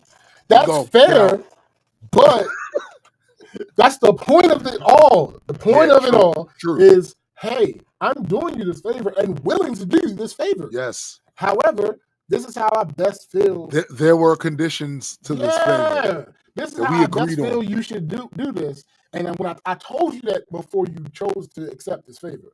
That is the other thing. Yeah. You knew the parameters of this going in. So you reneging on that, especially when you put me in a situation where we know how the law works. Yeah. Once you're in here, there's now an inconvenience that I have to put up with to get you out. So me doing you this favor is more than just me letting you have a place to stay. It's also putting me in a situation where I can't readily just back out of this when you start playing stupid. Yeah. So that doubles my annoyance with you when I feel like you're not being efficient about saving the money. And Yeah. you're not. If you're ordering DoorDash, I've ordered from DoorDash. Twice a day. It's expensive. Yeah. Like Right. now And to it's be food in the clear, house? right. This food house already. Now to be clear, when I was down Panama, I was ordering that shit. That shit was that's not fire. the same. That's not That the shit same was thing. fire. That's not even close to being the same thing. I don't even understand why you would bring that up. Listen. It's just being a douche. It was all right, yo. Look out that window all times of the night. A motherfucker on the scooter. I get it, but you're just being a douche. I'm just saying it was awesome. No, I get that. But that's not DoorDash. When you DoorDash something, it's likely going to be delicious because you picked what you were going to eat. I'm just saying that the whole thing, like the food is probably going to be good, but I mean, like he's spending a shit ton of money down there. It wasn't really a whole lot, man. I mean, sure. I understand that point as well. Yeah, we're just gonna move on. This next person says, "You're the asshole. You said it yourself. He's his own adult, capable of making his own choices." And then they immediately contradict themselves. At this point, though, I think he's chosen to take full advantage of the incredible deal you've given him. Yeah, you contradict yourself. He pays well below market rate on rent, no utilities, and all he has to do is deliver pizzas a few days a week. In fact, he's probably not even looking for a job in tech any longer. He's chilling at your place, doing as he pleases. As others mentioned, the best approach here is to give him a hard deadline and get his ass in Garrett leave. So there goes the credibility down the drain. See how y'all do? Like immediately. Yo, everybody doesn't want to have to be the hammer in every situation. That's a fact. Not in every situation, my guy. Like, what are we talking about here? Like everybody doesn't want to do that. Look, even hammers don't want to be hammers all the time. Not every time. Yeah. So. Like, what are we talking about? So yeah, bro, you kind of contradicted yourself. You're missing her point. Her whole while point. You're making her point. Yeah. Like that's wild. Like the entire point is, no, this is my friend. I'm not trying to, put them out. And I'm also not. Yeah. See that's the other part too. Like when you're friends with somebody, you do care about their well-being. Yeah. And you do want to preserve the friendship. If this is the only thing that we're having an issue about, you want to preserve the friendship. This is an argument that you would probably make to a friend that wasn't living with you. Yes. You would probably make this very same argument to a friend who was living on their own. Yep. Like, bro, I think you're spending way too much money, such and such and such, such and such. Like, bro, what are you talking about? Like, this is not about the favor itself. However, the favor was made. The favor is connected to this.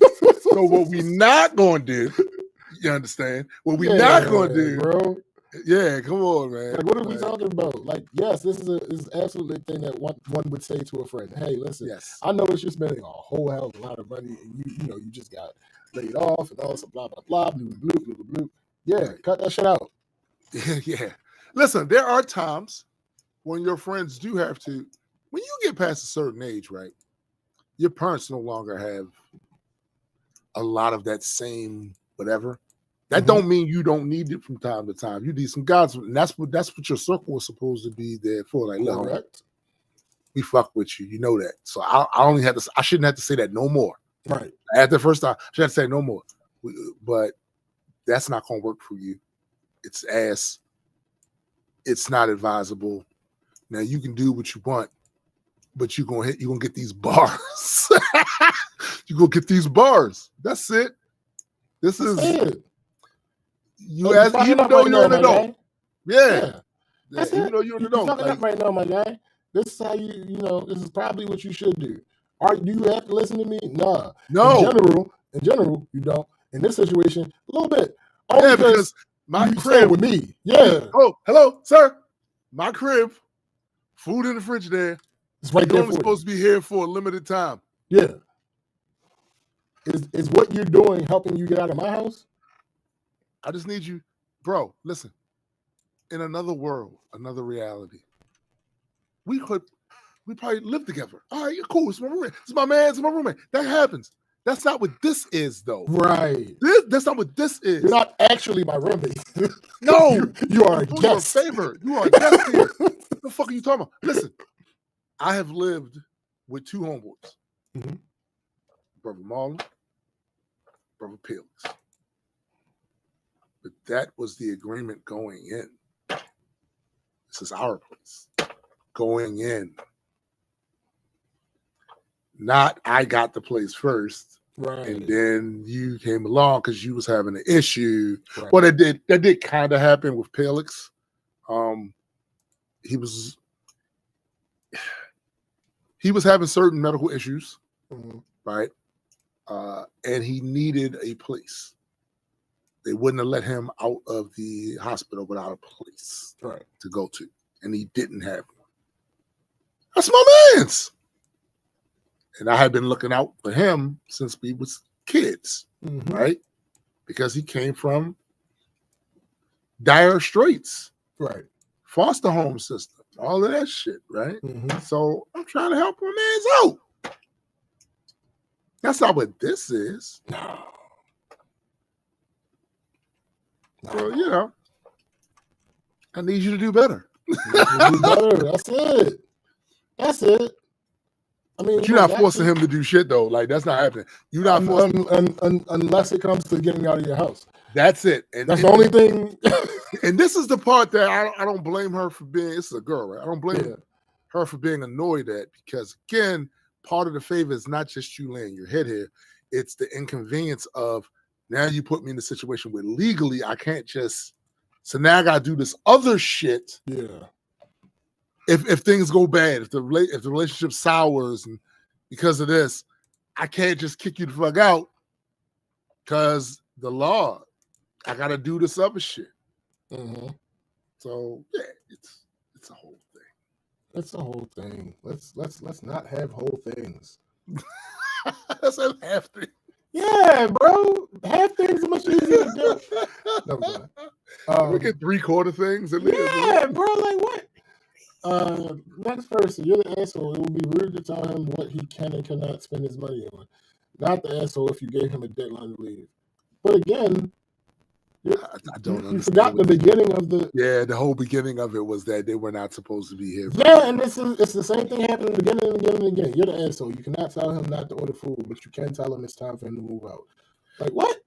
I think people can't read. That's one. Listen. I'm fairly certain a lot of these people are Americans, and we all know. Okay, hold on. Somebody offers a potential point. I don't necessarily agree with it, but you don't necessarily disagree with it. Yeah, you can see how they. Yeah, they say you're the asshole. You made a suggestion. There was no expectation set. I can see that being perceived that way. Okay. I can see that being perceived. I ain't mad at you. Yeah, I'm not super mad at you. But if I need a dire fucking favor, your suggestion is a part of the terms. It is, though. Bruh, it is. If this is if I'm in dire need of something, and you make a suggestion, I'm taking that. That's just me, because I'm not taking advantage of my people's. Facts. I'm considering that part of the terms. Me too. Like, Me too. I would rather use such and such as. All right, boom. That's what it's going to be. That's what I'm. That's going what to you'd do. rather for this favor you're doing. That's what I'm. Yeah, that's what I'm shooting for. I'm aiming for that. That's how I feel about it. Like, you know, you my peoples, and I really needed this, and I really appreciate you for doing it. Therefore, your wish, for the most part, is my command. Yeah. And trust me, you don't want to be in a homeless shelter. Nigga. I've had friends in homeless shelters. That part, all the way that part. Nope. Last person, you're the asshole. He's paying the rent amount you chose. God damn it. Let the guy eat whatever he wants. I mean, is the guy asking you to buy certain foods and then not eating them? That's not even the point. That's not the point at all. As far as I can tell, the dude never told you that he eat meals with you. Sounds to me like you're more offended about him preferring takeout over food you cook. That's not. Oh, that is ridiculous. What is it? Nah, you're projecting. Somebody should reply to him and go, "You are the asshole." Yo, that's hilarious. You're projecting is what's happening. Yeah. 100% you're projecting. You just don't. You just want to eat with his ego. No, it ain't. It's got nothing. Why would you think that? Because you're the asshole. Yeah, bro. I don't know. I don't know, y'all. I feel like people are dumb. well, But it's funny. You know what's funny about that? You know what's funny about? You know what's funny about me saying that? I walked into this episode thinking people were dumb. Yeah. And there has been nothing here but proof that dissuaded me from that original thought. Yeah, so now I walk away as we enter 3 hours. I walk away from this show still thinking people are dumb. Yeah. I mean, I'm sure one of these times have oh, ye of much faith. I'm sure one of these times I'm gonna walk out of here thinking, people aren't that bad. But as we've been doing this show now for a lot of years in the slide. You have way too much faith. It must exist somewhere, right? Sure. Yes. I think that part is true. We might walk away one of these days. It must exist somewhere. That doesn't mean we'll encounter it. Well, yeah, they just recently throughout the planet they think has life. So sure, but again, maybe. But that's just algae shit. So potentially that's what they even found. Traces of a certain chemical or whatever that seems like algae, which is a big deal, I guess. But those aren't people. So, but some of these people have the brains of algae. So, I mean, again, barnacle brain ass nigga. Sure. I'm not going to dispute that. However, it's not really the same thing. No, not quite. Not quite. I mean, I feel smarter this week. You know what? For the past year, I felt like I've been getting smarter, or at least had access to intelligence that helps me to figure shit out. Maybe it's not the same thing. But, all right. I mean, I'm not going to argue with you, but I mean, is having the intelligence enough to know when you need a greater intelligence? Is that do we count that in to your raw intelligence? I mean, no. Oh, okay. Not, I mean, yeah. I don't know, yo. It's hard to I say. can't even. It's hard to say. I don't know. I cannot confirm nor deny. I guess that's fair. I don't know. I just know that I've seen a lot of dumb people who don't seem to want access to greater intelligence. So, absolutely fair. I'd be looking like, so if I do, if I recognize that you are a dumbass about a lot of things, and that you might need a boost in some of those things, you know. Remember it's the old saying, he is stupid, but he knows he is stupid. And that almost makes him smart.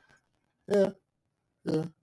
So maybe it doesn't almost make, maybe it just almost does. Yeah. It doesn't give me that, it just almost does. Yeah, it don't put you. It don't put me over, but. You're not a Rhodes Scholar. No. Because, yeah. I've been on the road. Scholarship has never really been. Yeah. I mean, I've had people say you are a gentleman and a scholar, but that's just a saying. No, I mean, you're a gentleman and a scholar. I'll go that far. I'll put my neck out. I'll go that far. But I mean, we're not really talking about you. We're talking about a bunch of other niggas. Right. That goddamn adequate appears at the end of the show. Look at him. He does. Look at him. Why wouldn't he?